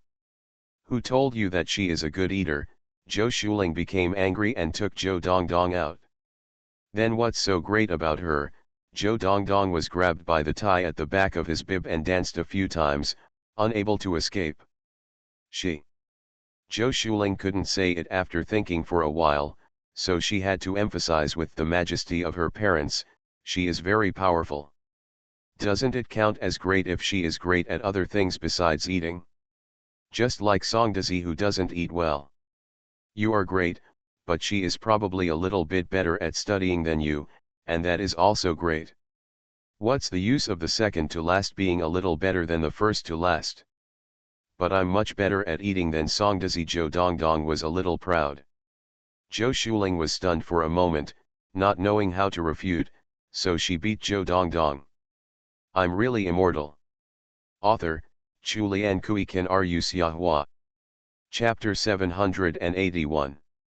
After Joe Dong howled for a while, he climbed onto the sofa and sat down, looking up at the ceiling. The whole child felt difficult and painful. What he didn't understand was, is it always so difficult for children? Is it because I haven't grown up yet? Maybe if he grows up quickly, he won't be beaten. It seems that he needs to eat more food. Just like when Brother Chang'an grew up, he was rarely beaten by Sister Dandan, but occasionally he would be tied up by Sister Dandan's hair and thrown around. Dong, you are not helpful yet, Shangguan Dandan reminded Joe Dong in a gentle tone while holding the thermos bottle. After Joe Dong howled he picked up his mobile phone and wanted to help others. He told Brother Chang'an that he had been beaten again.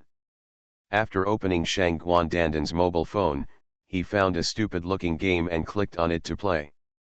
And forgot about being helpful. Shangguan Dandan thought that Lu Chang'an would not get up until 3 o'clock in the morning, and maybe he was doing something shameful with An Nuan, so he did not remind Joe Dong again that he was helpful, and leaned over little by little, watching Joe Dong play games and guide him. Joe Dong took some wrong game routes. After all, every time Joe Dong fails in the game, he will cry which is also interesting. In fact, Lu Chang'an had already gotten up. He is not a person who is greedy for beauty, not to mention that going too far is not enough.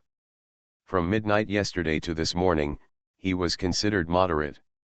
The most important thing is that Hans Hizi actually ran over early in the morning and found out that Lu Chang'an was staying overnight. He understood the real reason why An Nuan sent her back last night, and immediately angrily wanted to stay for breakfast, and angrily prepared to occupy An Nuan's room. Make it up to her throughout the day. Lu Chang'an went to the vegetable market and bought fish roe, fish offal, and fish meat to make fish meal. In Shonan province, among the 4 major academies, Yanchinj Fish Meal, where Shiju Academy is located, is the most famous. At first, it only used fish meat, but now it has developed into fish offal meal, fish head meal, fish roe meal, yellow spine fish meal, crucian carp meal, etc., developed according to the preferences of the people. Lu Chang'an bought fresh raw materials and came back. He fried the fish roe, fish offal, and fish meat together, added wine and stir-fried, added salt and the pork bone soup in the refrigerator, stirred the soup and added ginger slices, garlic, cover and cook. After starting the pot, Lu Chang'an poured the soup into the scalded rice noodles, then put the fish roe in a bowl, the fish meat in another bowl, and the remaining fish roe and fish offal into a bowl. Lu Chang'an had a slightly stronger taste and ate caviar and fish offal powder, and Nuan ate caviar powder, and Hans Hizi only ate fish meal. What the 3 bowls of fish meal have in common is that the fish soup is milky white. After the fish is cooked, the fishy smell is removed, and the unique aroma is retained. With the embellishment of ginger and garlic, it makes people salivate. The fish meat is tender, the fish roe is golden, and the fish mixed with chewing texture is even more delicious. Rich. Lu Chang'an, Why does the fish meal you cook have no fishy smell at all? Hans Hizzy asks strangely.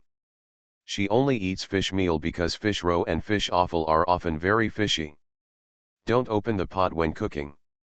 Frequently uncovering the pot to check whether it is cooked or not is often the cause of the fishy smell. Lu Chang'an told a little secret about cooking fish meal. So that's it, then give me some of your fish roe and fish offal. Hans Hizzy has already taken 2 bites, and there is no fishy smell at all. Who else can refuse such a delicacy as caviar and fish offal? I'll give you my share, and Nuan hasn't eaten yet. She and Hans Hizzy are different. Hans Hizzy only regards Lu Chang'an as an ordinary friend and is not so polite. But Lu Chang'an is the person and Nuan calls husband, and he is responsible. Breakfast is already a pampering for your girlfriend. As a girlfriend, of course you have to obediently put your hands under the table and wait for him to eat together. En Nuan gave her fish roe to Hans Hizzy, and Lu Chang'an gave some of his fish roe to En Nuan. What are you doing? Hans Hizzy looked at En Nuan and Lu Chang'an in confusion. Generally, when other members of the opposite sex are present, only the girlfriend can eat from the boyfriend's bowl, but we are friends, so there is no problem in sharing mine with you. En Nuan emphasized. Think about it. If you have a boyfriend and you go to dinner together, and a woman asks your boyfriend to share the food in the bowl with her, do you think it's a bitch when you see that? Hey, once I have a boyfriend, I become a woman. Hans Hizzy glared at En Nuan, but what you said makes sense. En Nuan laughed hee twice and gave Hans Hizzy some fish roe. If you want to be a bitch appraiser, you must be at the national level, Hans Hizzy said with certainty. There are also bitcha women in our class. It was only when others reminded me that I thought their speech and behavior were bitcha. I only care about women who are close to my boyfriend. I won't judge whether other women are bitches or not. And Nuan shook her head. You don't want to judge either. Generally, there are only problems with appearance and extreme low self-esteem, or there is no existence. Some people who feel unpopular or have psychological problems will focus on other people's speech and behavior to evaluate them. Lu Chang'an glanced at En Nuan suspiciously.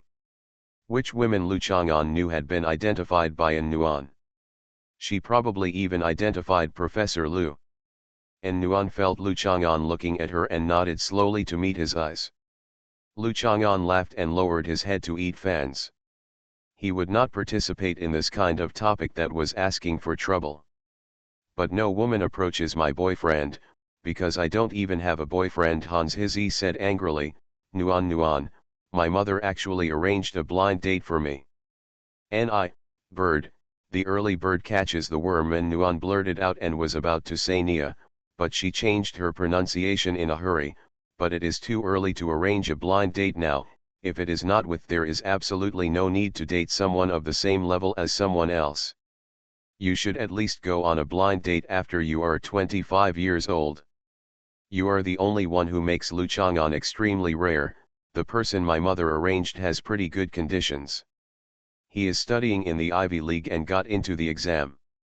After graduation, he plans to study in the United States and find a way to get a green card and then naturalize. He looks like an elite, Hans Hizzy sneered. Then what else can you see? En Nuan picked up a piece of fish intestine from Lu Chang'an's bowl and shook his head. Turning the place where I grew up for more than 20 years, my homeland and my motherland, into a foreign country, turning the friends I met in elementary school, middle school, and high school teachers, as well as many relatives and neighbors, have become netizens and pledged allegiance to the flag of the enemy country. If you want to say that such a person is not ruthless, I don't believe it. Do you want to turn me into a person in the future for him? Are you a netizen? I'll beat you to death. Of course I won't, but you're going to kill a whole boatload of people with one stroke. That's too absolute. Hans Hizzy had already made up her mind not to meet, but she was still used to quarreling with En Nuan. My subjective feelings are irrelevant. It doesn't matter if it's absolutely not absolutely. I'm not saying that he is really heartless. Maybe if the motherland encounters any crisis in the future, he will still provide masks overseas, wave flags, and singing and so on, but compared with the people who have been accompanying the motherland to tide over the difficulties, what is it? And Nuan's mouth curled up slightly. After all, in many black incidents, there are also tears shed by white people. Lu Chang'an raised his hand and touched Nuan's head. If everyone just chatted and talked casually, if it were written in a novel, he would definitely be scolded for being mixed with personal information and extremely stupid. After breakfast, Nuan was not prepared to wait until the afternoon to leave home, because Professor Lu might check out and go home at noon. Nuan didn't want to meet her today, it would be too embarrassing. She didn't blame Lu Chang'an, and was even a little happy. According to the notes she took while reading romance novels and the experience she gained, it showed that Lu Chang'an did not eat secretly while she was away from Junxia. This once again proves her theory that a man's love for a woman is not proven by how much money he is willing to spend on her or how much jewelry he is willing to buy. Lu Chang'an received a message from Li Hongfang and planned to go with her to check out the store he was looking for in Hexi. Hans Hizi and Nuan's bestie appointment did not require Lu Chang'an's company. The two took the subway to Hedong and got off at Wuyi Square Station. The car came out from the exit downstairs of Pinghe Hall and started to drive around. Hiwadu is a Japanese-owned enterprise. In the past, when the saying "every Japanese product you buy is a bullet that will be shot at you in the future" was more popular, on many sensitive festivals, citizens would come to demonstrate in response. The Peace Hall is closed during these holidays. This phenomenon is basically gone now. After all, I have repeatedly become the target of boycotts. The mentality of the citizens is also more open and upright, and they are much more upright and peaceful. There are more and more high-end shopping malls opening around, and Pinghetang still has its own place. It is only since the opening of Bailong Center that the business of Pinghetang has been greatly affected. Nuan and Hans Hizi went around and bought 2 lip glosses before leaving. The two of them walked down the Dongpalu alley opposite Pinghe Hall and strolled around the pet market.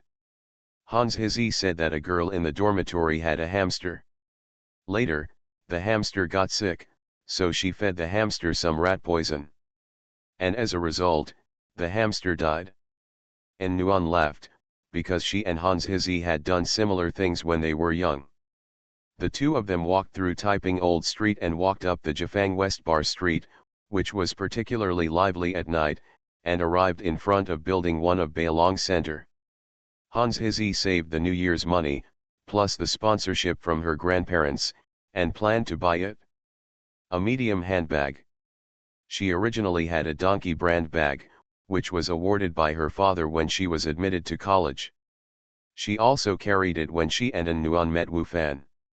However, the bag was inadvertently stolen by a female classmate in school who had a good relationship but had a difficult family background. Ruined, Hans Hizi told the female classmate a secret: "What I bought was actually a product, don't tell others." But she still likes this brand of bags, and the prices of this brand of bags increase every year. Hans Hizi believes that buying early means saving money. Just as they walked to the square of Building 1, Nuan and Hans Hizi saw Zhu Huntang, the eldest daughter of a super wealthy family. She was standing there holding a brown creature, looking coldly at the sky. Nuan naturally knew Zhu Huntang, and Hans Hizi actually knew Zhu Huntang. After all, Hans Hizi's classmate Wu Fan was bitten by Zhu Huntang's dog that time, and Hans Hizi also witnessed the wonderful language, behavior of this eldest lady. Brain. Do you want to say hello? The store that Nuan and Hans Hizi are going to is right behind Zhu Huntang. There is no need to avoid her, right?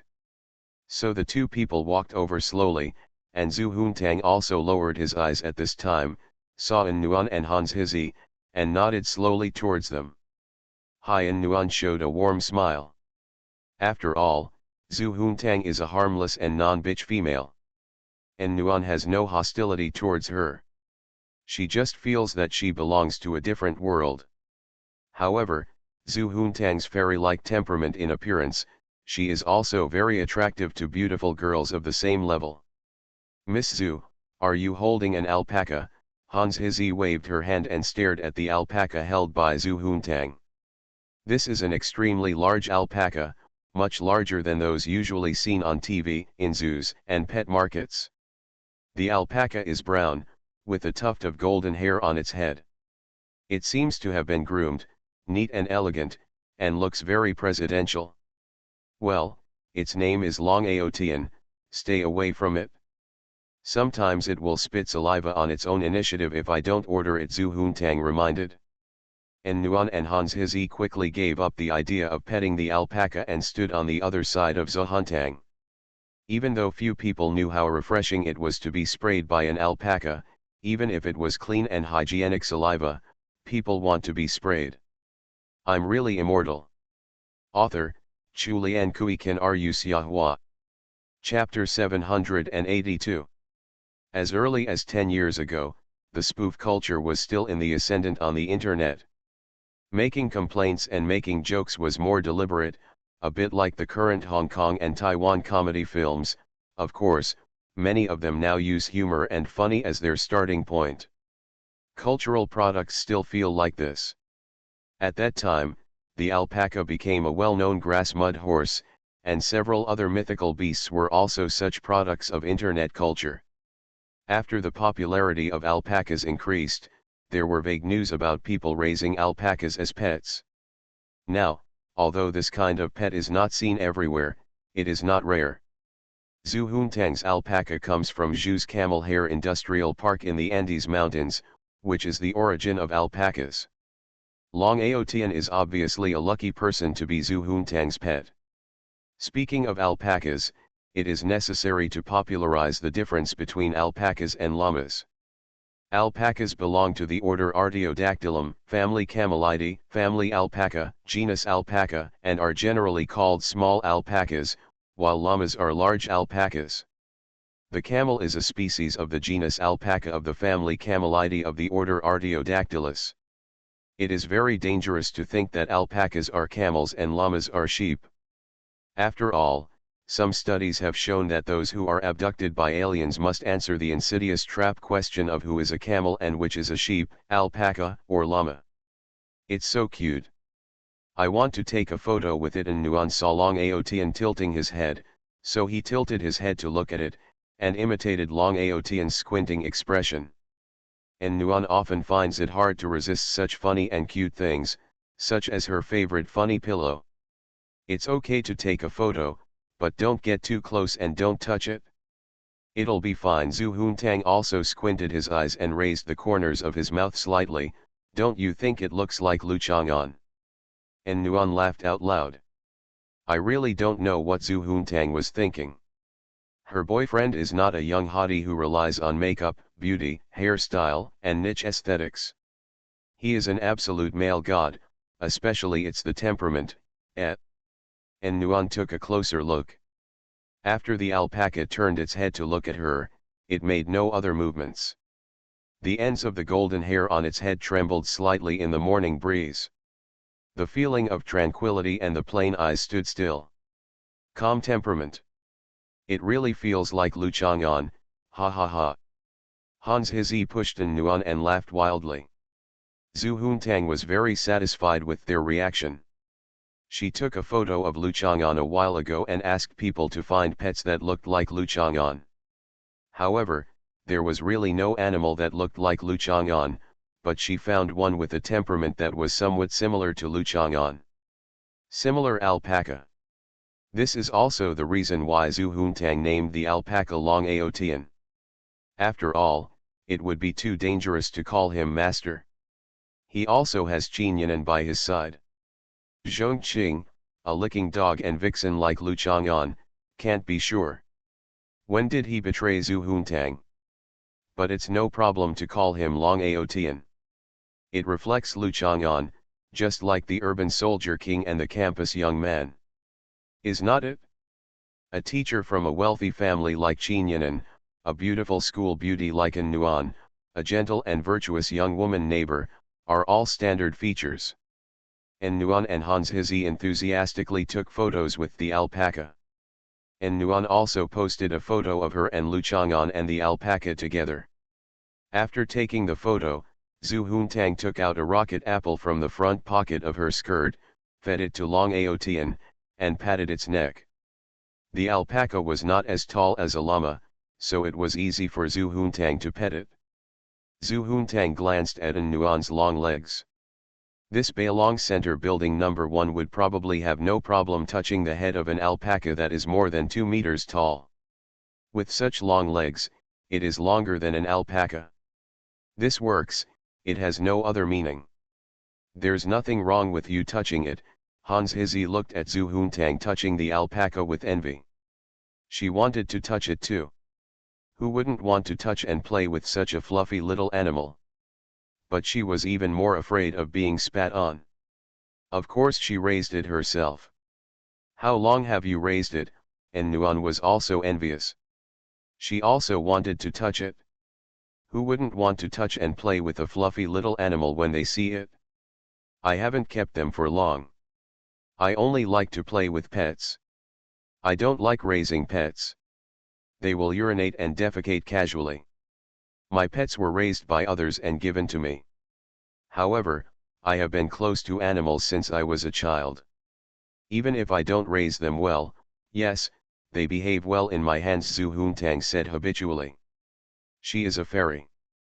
Except for extraordinary creatures like Lu Chang'an, don't all ordinary humans and small animals have to bow before her and prostrate themselves under her beautiful fairy skirt?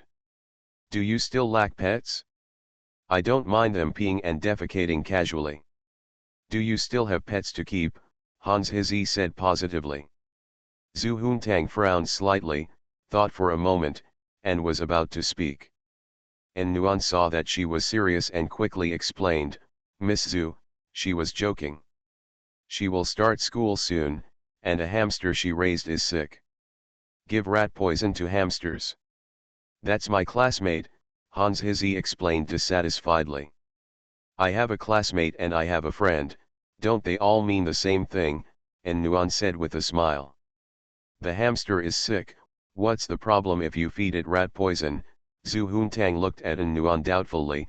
If the rat is sick and doesn't eat rat poison, what will it eat? Or is the hamster not a rat? Hans Hizzi and Nuan looked at Zhu Huntang, stunned for a moment, and realized that she was serious. It's normal to think about it. Judging from Zhu Huntang's living environment, if she has seen rats, she is considered well informed, and she may not have been exposed to relevant knowledge points such as removing the 4 pests, plague, etc. Nothing, I want to raise a little alpaca. And Nuan looked down at the alpaca. This one was a bit too big. Small ones are easier to raise and cuter. Will your alpaca give birth to babies? Just like many people's cats and dogs at home are pregnant, and friends come to reserve puppies. It's a fairy alpaca. Fairy alpacas don't give birth to babies. Zhu Huntang shook his head, but I know there are specially bred small alpacas. If you want one, I'll have one sent over. Ah, thank you.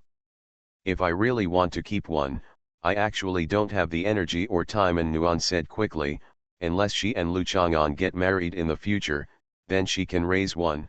If she wants to keep a pet now, Professor Lu will take her friend. I used the knowledge accumulated in the circle to reprimand Nuan. What about Toxoplasma gondii, parasites, pets eating children and so on? Professor Lu doesn't care whether other people's homes have pets or not. He also thinks other people's pets are cute, but keeping them in his own home is not allowed.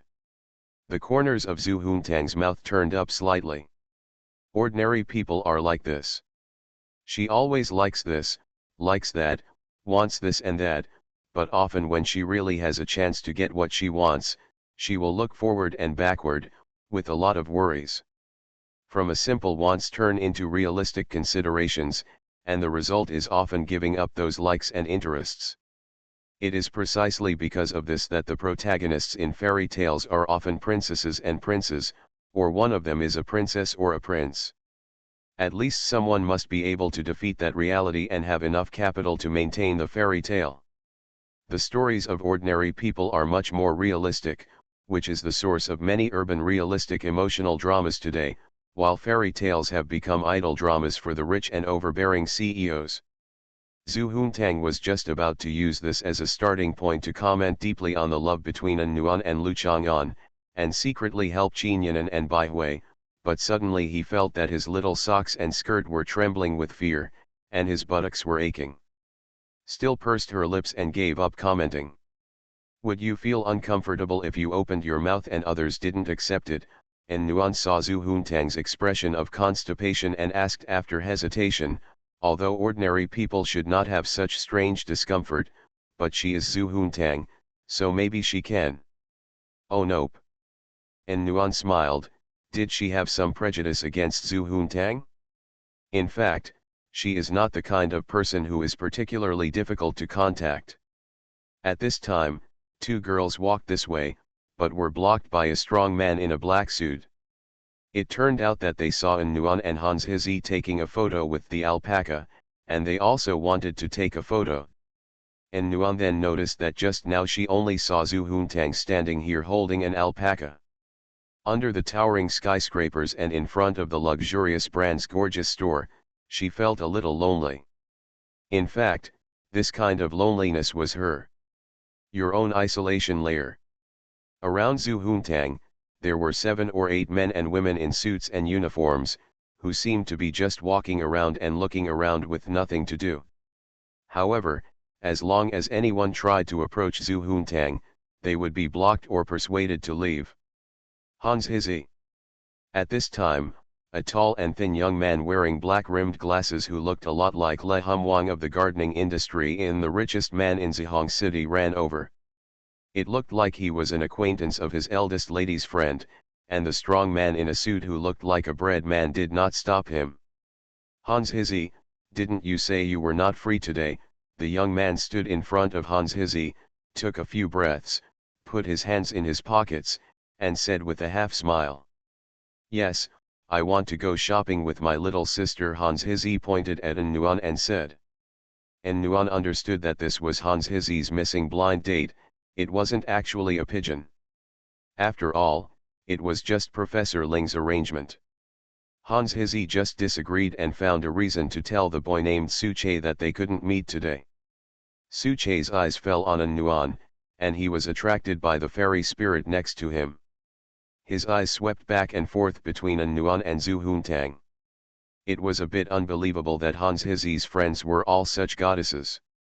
The tall girl still has a girlish look between her brows, and her gentle mouth and watery eyes also carry a touching charm.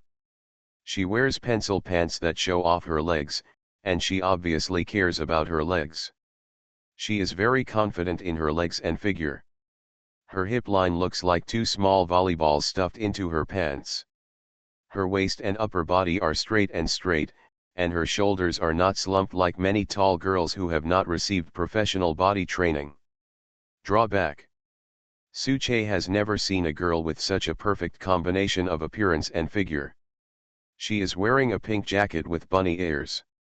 She is fluffy and cute, and it seems that as soon as she looks back, she will be remembered countless times in her dreams. This picture. Another shorter girl is wearing a complicated and luxurious princess dress, which looks like a classical palace dress, but also combines the style of modern act culture. A gauze with a fine hollow pattern covers the skirt, and there are sparkling hairs below the skirt. The bright gems, the dazzling beauty under the morning light, seemed to be the stars of the universe hidden under her skirt, and the white stockings exuded an eye-catching light of justice. For a moment, Su Che even had the urge to kneel in front of her, press his hands on the ground, and lean forward so that he could kiss her expensive ostrich leather princess shoes and smell them carefully. The scent of leather and stockings. If you don't have time, then you don't have time. Anyway, it's just my parents who are worrying about it. I can see that you don't expect much from me. In fact, I am the same. Su Che stretched his waist. This kind of rhetoric can not only save his own face, but also this can prevent the 2 beautiful girls in front of him from preconceptions that he and Hans Hizi have an ambiguous relationship, and thus keep a distance from him. That's good. Hans Hizi was not surprised. She had An Nuan and Zhu Huntang by her side. If Su Che turned a blind eye to them, he would have to date her. Even if Hans Hizi would not agree, at least she would look at him with admiration. This person has both. He is blind, but it does not affect his daily life at all. Let me meet you. My name is Su Che, and I am a family friend of Hans Hizi's family. Su Che asked generously to get to know him. Su Che knows very well that many times he hides his thoughts, carefully tests or uses small tricks, which often annoys people. It is better to openly say that he wants to make friends. As long as he is sincere and polite, normal people will not refuse. Hello, I'm An Nuan. An Nuan is a normal person. It doesn't matter if he reveals his name. But in fact, it's just for Hans Hizi's sake. An Nuan knows that family friends must have a lot of water. If they are really close, a family friend and a person of the same age, how could An Nuan not know him? She and Hans Hizi basically never separated before college. After hearing An Nuan's name, Su Che smiled slightly. He didn't look like he was focusing all his attention on An Nuan and immediately went to chat with An Nuan. Instead, he looked expectantly like he was making friends normally. Looking at Zhu Huntang. What are you looking at me for? Zhu Huntang frowned. She is a fairy, aloof, and has long been used to being the center of attention. She doesn't mind if others peek at her from a distance when walking on the street, but a stranger walks in. Coming up to her and staring at her was obviously unacceptable. Zhu Huntang showed a very high emotional intelligence at this time, because she knew how to take An Nuan and Hans Hizi's face into account, so she did not snap her fingers, but just reminded them to pay attention. I just want to know your name. After Su Che was stunned for a moment, he still expressed his expectations openly. Zhu Huntang turned his head and continued to touch his alpaca. He wanted to know her name, which was his business. Zhu Huntang had no reason or need to cooperate in telling her. An Nuan and Hans Hizi suppressed laughter because they couldn't help but think of Wu Fan's experience at the same time. They were just not familiar with Su Che, so there was no need to remind them. What's more, Su Che seems to just want to make friends and get to know each other. There is no need to preconception that Su Che wants to chat up Zhu Huntang.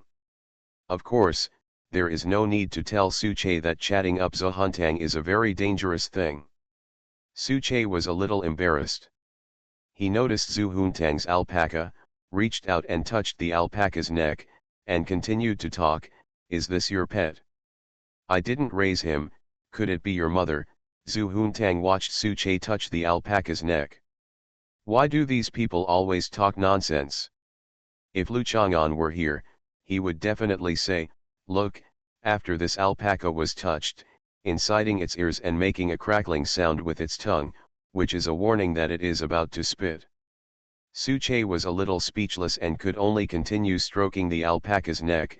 It's rare to see someone keeping something like this as a pet. Long Aotian continued to twitch his ears and crackle his tongue. Finally, he couldn't bear it anymore and sprayed a stream of steaming green liquid towards Su Che. It was like holding in diarrhea for a long time, then finally sitting on the toilet and ejaculating explosively. Shit. Su Che was sprayed in the face and then fell to the ground.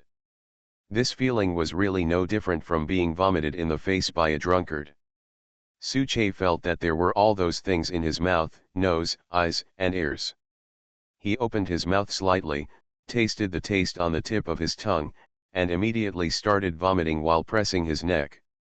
An Nuan and Hans Hizi backed away again and again, gloating in surprise.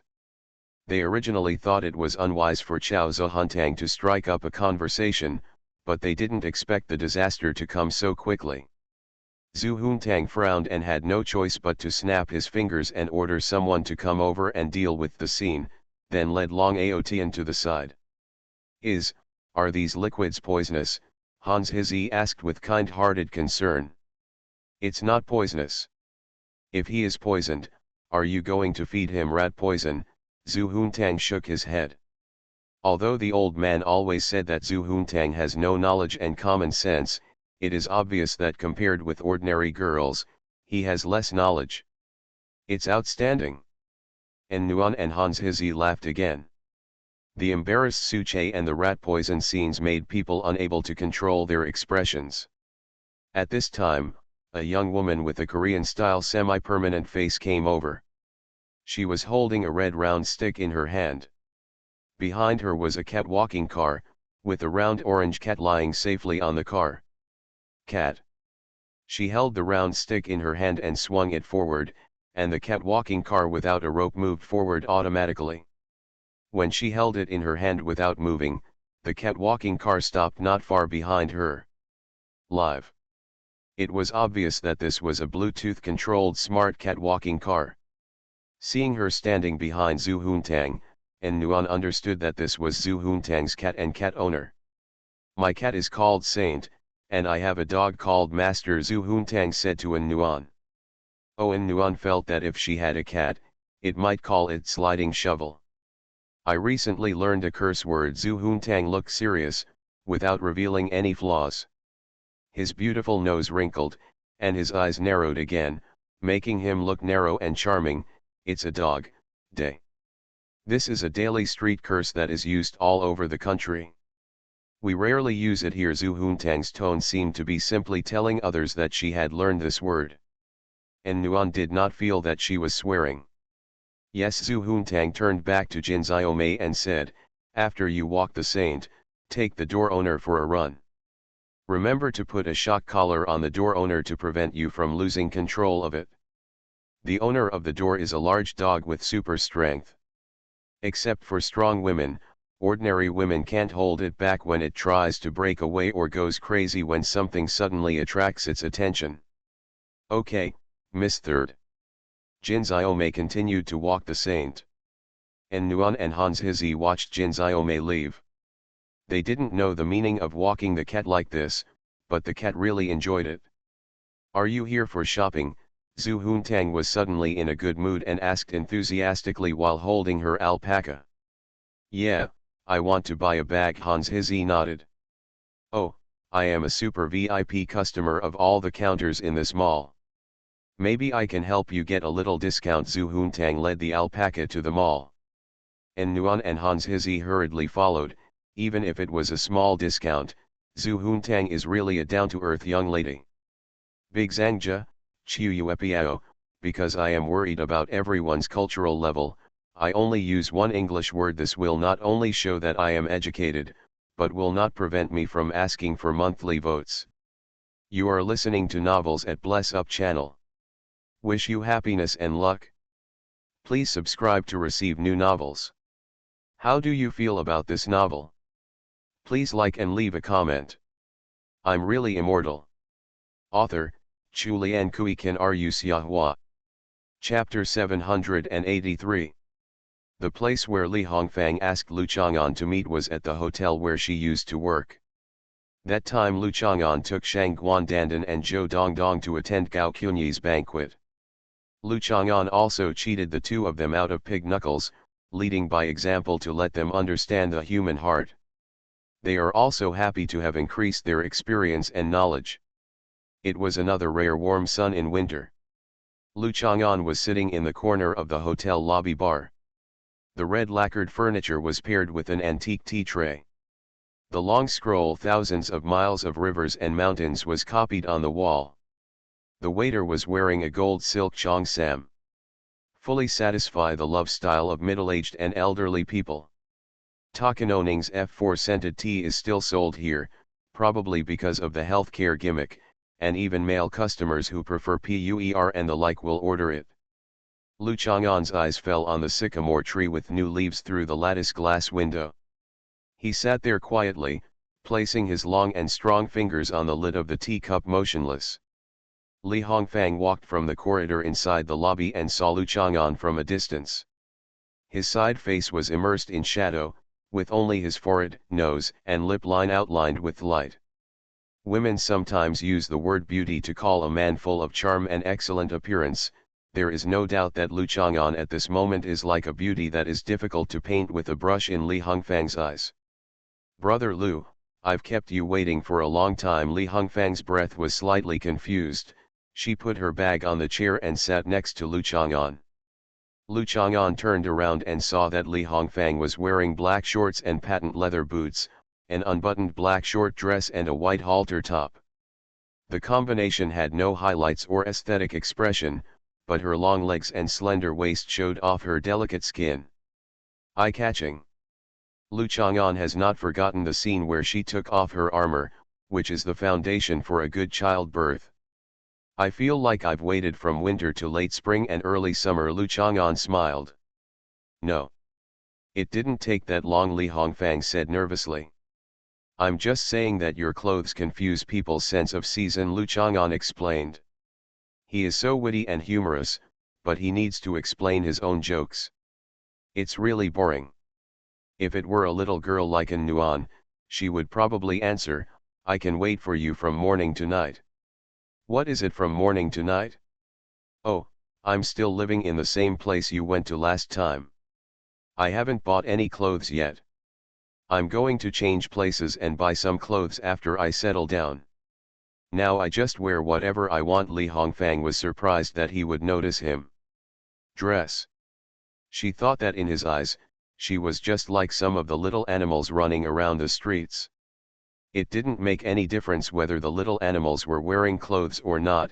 After all, last time in the tomb, she had removed the armor on her buttocks, and even deliberately I made a beautiful heart shape, but he knocked it away. What's the matter with your appointment with me today? I didn't mean the store in Hexi. Are you meeting with Zhou Shuling? Lu Chang'an asked with a little doubt. There are some evil spirits in that place.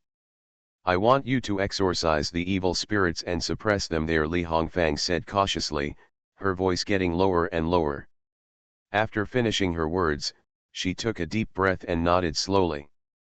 Lu Chang'an tapped the lid of the teacup with his fingers and looked at Li Hongfang expressionlessly. Stay there? Do you think I'm the Lord of the Earth, Lord of the Stove, Lord Guan, or some kind of physical bodhisattva? Lu Chang'an stretched out his finger and poked Li Hongfang's forehead. You can go find those who perform the great dance. Do you want me to give it to you? How many of them can you recommend? All of them have been working for their entire lives? Li Hongfang rubbed her forehead and leaned back on the chair, and hurriedly explained, Brother Lu, I'm not kidding. Who dares to joke with you? In Li Hongfang's impression, people like Miss Su were extremely capable and could do nothing against Lu Chang'an. Who else would dare to joke with Lu Chang'an casually? He is not the kind of person who cherishes women, nor does he have the more tolerant mentality of ordinary men towards women. If she just joked with him, what if he asked her to take off her pants again? This is a public place. That place is really evil. I went to check it out at around 2 o'clock in the evening and saw a white figure walking through it. At that time, I thought it was because I was dazzled. I walked closer and took a closer look. The figure was indeed gone, but when I raised my head, the figure was clearly standing on the top of the building looking at me. Li Hongfang shuddered. I ran away at that time. Lu Chang'an took a sip of tea, put down the cup, folded his hands in front of his chest, and looked at Li Hongfang in bewilderment. I ran for 2 miles before I stopped. I thought, had I really seen a ghost? So I slowly walked back. It was about 2:30, and I saw that the white figure on the top of the building was still there, and there were more a red figure, 2 figures hugging each other. This is obviously the ghost intercourse in folklore. Li Hongfang took a breath. Maybe a ghost baby will be born. Lu Chang'an took a deep look at Li Hongfang. If this was not a public place, he would have asked her to take off her pants. It was not necessary. After all, she was not wearing a highly protective combat uniform. He kicked her directly to the ground. It's also great as a decal on the wall. Forget it, Lu Chang'an is a gentle, charitable, tolerant, and generous person after all, so there is no need to mind small jokes. Goodbye. Lu Chang'an pointed to the teapot. You can finish your tea before leaving. Seeing Lu Chang'an get up and walk directly out of the lobby, Li Hongfang quickly picked up his bag and chased after him, explaining anxiously, "Brother Lou, I even took photos and recorded videos. This is a university town, and there are many student couples. Maybe they just don't have the money. Everything is stirring in spring, and passion is growing. They can't help but find a remote rooftop to have sex. If you see it, you'll see it. And why are you taking photos and recording videos?" Lu Chang'an shook his head. Li Hongfang was stunned for a moment. It was really possible. Just thinking about the scene last night, her verbal expression definitely didn't have the same terrifying feeling as at that time. So Li Hongfang took her cell phone, caught up with Lu Chang'an, and opened the video to show him. Lu Chang'an took a look at it. There were photos and videos. The photo was dark, with a white shadow and a red shadow. In the video, the red figure took off his red clothes and was just a bunch of white pixels. You can tell what he was doing by looking at his movements. The video is very quiet, with only the faint sound of wheels rolling over the road, probably from the construction site muck trucks passing by in the middle of the night. There are also several large-scale projects under construction nearby. What are you doing here in the middle of the night? It does look a bit weird. Whether it is a red figure or a white figure, they don't look like they are wearing ordinary men's and women's clothes. They look like those things in ghost movies. Even if the students in the university town can't suppress their emotions, and both parties are dressed like this, it is completely performance art. Performance art will not go to such a remote place, and choosing such a late time is not conducive to the expression of artistic concepts and thoughts. Spread. This place was originally a warehouse. I want to buy it and transform it into an industrial loft. Part of the space will be used as a rice noodle shop, and part of the space will be used to display the Song Dynasty paintings that I have collected over the years. It can also be used as my residence. Li Hongfang plans to use it as a rice noodle shop. After Junxia settles down, she can't spend her whole life digging up other people's ancestral graves. She still has a lot of savings over the years, and she has the ability to change herself into a female collector who is in the upper class society. I talked with the owner of the warehouse and we have reached a preliminary agreement. The price is really cost-effective. Li Hongfang continued. This place is located in University Town, not far from the subway station. There are 5 scenic spots nearby, and there are many internet celebrity check-in point. The price seemed too sincere, so I investigated carefully. Li Hongfang glanced at Lu Chang'an and found that he did not show appreciation for her caution. She was slightly disappointed and continued, "After investigation, we found that this is a supernatural place that Junxia is famous for." "Really? I've never heard of or seen a ghost." "Of course you have never seen it. We often say that ghosts are afraid of people with strong yang energy. If the yang energy of a man like you is seen by a ghost at night, it will be as dazzling as the sun. If the ghost comes over, it will still aren't you like moths to a flame, disappearing into ashes. Demons and ghosts also like human blood, but people like you have strong blood and they simply can't bear it. Unless you take the initiative to look for it, you can't see it. Otherwise, as soon as they find you, they will already know you." He ran away. Li Hongfang explained that this was why she wanted Lu Chang'an to suppress the evil spirits entrenched in the warehouse. Lu Chang'an nodded. Li Hongfang still has one redeeming feature, that is, he dares to tell the truth. Of course, most of the time it was just nonsense and wild imagination, otherwise Lu Chang'an wouldn't have kicked her that time in the tomb. I'm really immortal. Author, Chu Lian Kui Kan Ru Xiahua. Chapter 784. Li Hongfang is very capable, quick and reliable, shrewd and decisive, and dares to tell the truth. Based on this, Lu Chang'an believes that her judgment is groundless, and it is not necessarily without reason. Even if it is not a real supernatural event, you can still go and see it. After all, the location of the rice noodle store is very important in the cooperation between the 19-year-old college student and his stupid mother to start a business together. Lu Chang'an must check on the spot to eliminate obstacles. lest one day in the future, Zhou Shuling suddenly calls to say that there is something in the store. Ouch. She's already a stupid mother, and she can't do her job as the main character's breeder if she's too frightened. Although he disliked Li Hongfang asking him to suppress evil spirits, he actually had quite a lot of experience in this area. There is no way, if a person lives a long time, what kind of things will he not be experienced in? On the contrary, there is no experience advantage in solving or learning and understanding the various problems that arise in modern life with the development of civilization. There are several ways to suppress evil spirits. First, attract the brilliant power of heaven and earth, such as thunder from the sky, fire from the earth, strong wind, blazing sun, etc. In the face of this power, any evil spirit will be wiped out, leaving no trace of future trouble. Second, the majestic blood of extraordinary creatures. Evil spirits are originally yin-deficient creatures and have an instinctive desire for blood. However, the vitality essence contained in the blood of extraordinary creatures is too powerful, and evil spirits often cannot bear it, just like the earth. Many creatures on the planet need sunlight to survive, but getting close to the sun is seeking death. The third is the more common method. The 3 emperors and 5 emperors, the emperors of Qin and Han, and the gods of war and gods who are tabooed by gods and ghosts, and the hundreds of saints who support the inheritance of the splendid civilization. Wherever they go, evil spirits will also stay away, but now it is unrealistic to invite these people to stay in a certain place. They can only be replaced by their portraits and sculptures. Their power will be greatly reduced, and some powerful evil spirits will not be afraid.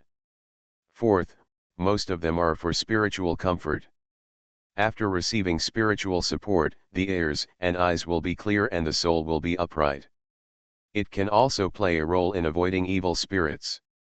Ask Taoist priests to draw talismans, ask the gods to do it, and spread evil spirits. It's all like this. Lu Chang'an will also have some other ones that are too niche and partial, involving the innate abilities of extraordinary creatures, so I won't list them for now. Lu Chang'an has suppressed evil spirits before. Once, Lu Chang'an bought a cauliflower snake. Snakes are known to be evil creatures, and scared Zhou Dongdong so much that he spiraled away. In order to prevent the evil spirit of the snake from affecting Zhou Dongdong, the kind-hearted Chang'an my brother nailed all the cauliflower snakes to the sycamore tree. This is the scientific application of using the sycamore tree to suppress evil spirits. Let's go and have a look. Lu Chang'an became slightly interested. Li Hongfang walked ahead in high spirits. It is the responsibility of subordinates to discover and solve problems. However, when the solution of the matter is beyond her ability, the leader can go to the scene in person and take charge, which can also greatly enhance the fighting spirit and sense of responsibility of subordinates. Many people would always dismiss the news about leaders' inspections when they were young, thinking it was just a formality and a formality. In fact, this is a very important way of working in both public and private units. Brother Lu, if we expand in the catering business in the future, do we want to set up a management company and have you personally serve as the general manager? Li Hongfang asked. Lu Chang'an glanced at Li Hongfang and said, "Do you want to be my lackey?" Li Hongfang nodded vigorously and looked at Lu Chang'an excitedly. She didn't expect that he could see her thoughts. Maybe he also had this consideration, otherwise how could he see through her deep thoughts from his words? When I sent you to pick up along the river during the Qingming festival, you said that you like to collect song paintings and you can be considered a collector of song paintings. In this case, your aesthetic taste in all aspects should also be improved. Look at you, what are you wearing today? Lu Chang'an frowned slightly. Let's wait until you improve your taste and temperament and form your own unique charm in your external image. Li Hongfang was slightly disappointed, but she also realized her own shortcomings. She asked with a positive attitude, "Is there anyone I can learn from?" She understood that even if she wanted to be Lu Chang'an's subordinate, good looks were the most important factor. Li Hongfang also knew a thing or two about what kind of good looks would meet Lu Chang'an's standards.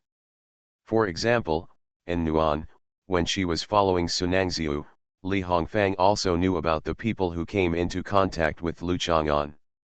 If a girl like in Nuan was used as the standard, Li Hongfang felt that she had no hope. Except for those who are naturally beautiful, no one could be groomed to be as beautiful as in Nuan. Girl. Li Hongfang is not young anymore. Normally, women of this age have a young woman's style. To imitate a girl is like trying to learn to walk forcibly. Imitating is mostly like a tiger but not a dog. There is also the white fennel. Lu Chang'an has been exposed to it a lot. It is definitely wrong to say that he does not like this kind of fleshy and plump figure, but the cute style of the two-dimensional otaku character is also very awkward for Li Hongfang to imitate. Well, Sunangziu has an assistant Zhong Qing, and Hunan University has a professor Lu Yuang. She is in Nuan's mother. Your figure is similar to them, you can use it as a reference. They are good at using clothing to highlight their temperament. Lu Chang'an said after thinking for a while. He did not recommend Qin Yinan, which would have led Li Hongfang astray. Qin Yinan's height makes most men look up to her. This height prevents many people of the opposite sex from approaching her. Over time, it will make her feel indifferent and distant from strangers. Temperament, this kind of temperament cannot be learned. There is also no way to imitate the majestic and majestic mind that is like a king of snow-capped mountains, and the aura developed through unique experiences and family background. Okay, I understand, Li Hongfang said with confidence. The two people preferred Zhong Qing. She and Zhong Qing were about the same age, so forget about an old woman like in Nuan's mother. After your image has changed, and you have received a gift from Sunangziu, and the battle suit can be considered a technological superpower, I can let you join the 9 provinces Fenglai sword section. Lu Chang'an did not suddenly come up with this idea. In the current Zhuzhu Fenglai sword sect, apart from myself, the sect leader who works hard, does his best, and takes care of everything, what is left is a pregnant woman who feels that she is delicate and weak all day long and needs to raise a baby, and a stupid child who can only recite a few lines of poetry. A fairy who only knows how to bleat, and a dog who licks shoes to express his sincerity. We need to find someone who can really do something. Overall, Li Hongfang is very suitable. Zhuzhu Fenglai sword sect? Is it an ancient sect founded by Zhuzhu Fenglai swordsmen? Li Hongfang was so excited that her breathing became short. Ever since he learned that his ancestor Li Daoran's close friend, the 9 provinces Wind and Thunder swordsman, still had descendants alive, Li Hongfang began to pay attention to and search for a lot of information related to the 9 provinces Wind and Thunder swordsman. The name Zhuzhu Fenglai Jianmen is not recorded in the official history, and there is no correlation found in the domestic unofficial history notes, etc. On the contrary, there are some clues in some overseas geographical records. When Li Hongfang was sorting out a fragment of a painting recently, she discovered that the picture of Song people going to sea depicted on the scroll was probably related to the Kyushu Wind and Thunder swordsman. The Song dynasty's military achievements were mediocre, but its military industry was not lagging behind. It could even be said to be the world's leader. The same was true for shipbuilding. It originally planned to sail from Jiangsu and Zhejiang to Shandong to land in Shandong to attack the Jin kingdom, and built many advanced giant ships. Although such a plan did not really achieve any brilliant results, it promoted the development of the shipbuilding industry. The Shenzhou, not a computer brand, computers had not been invented in the Song dynasty, sent by Huizong to visit foreign countries was just like the ugly in the 1990s.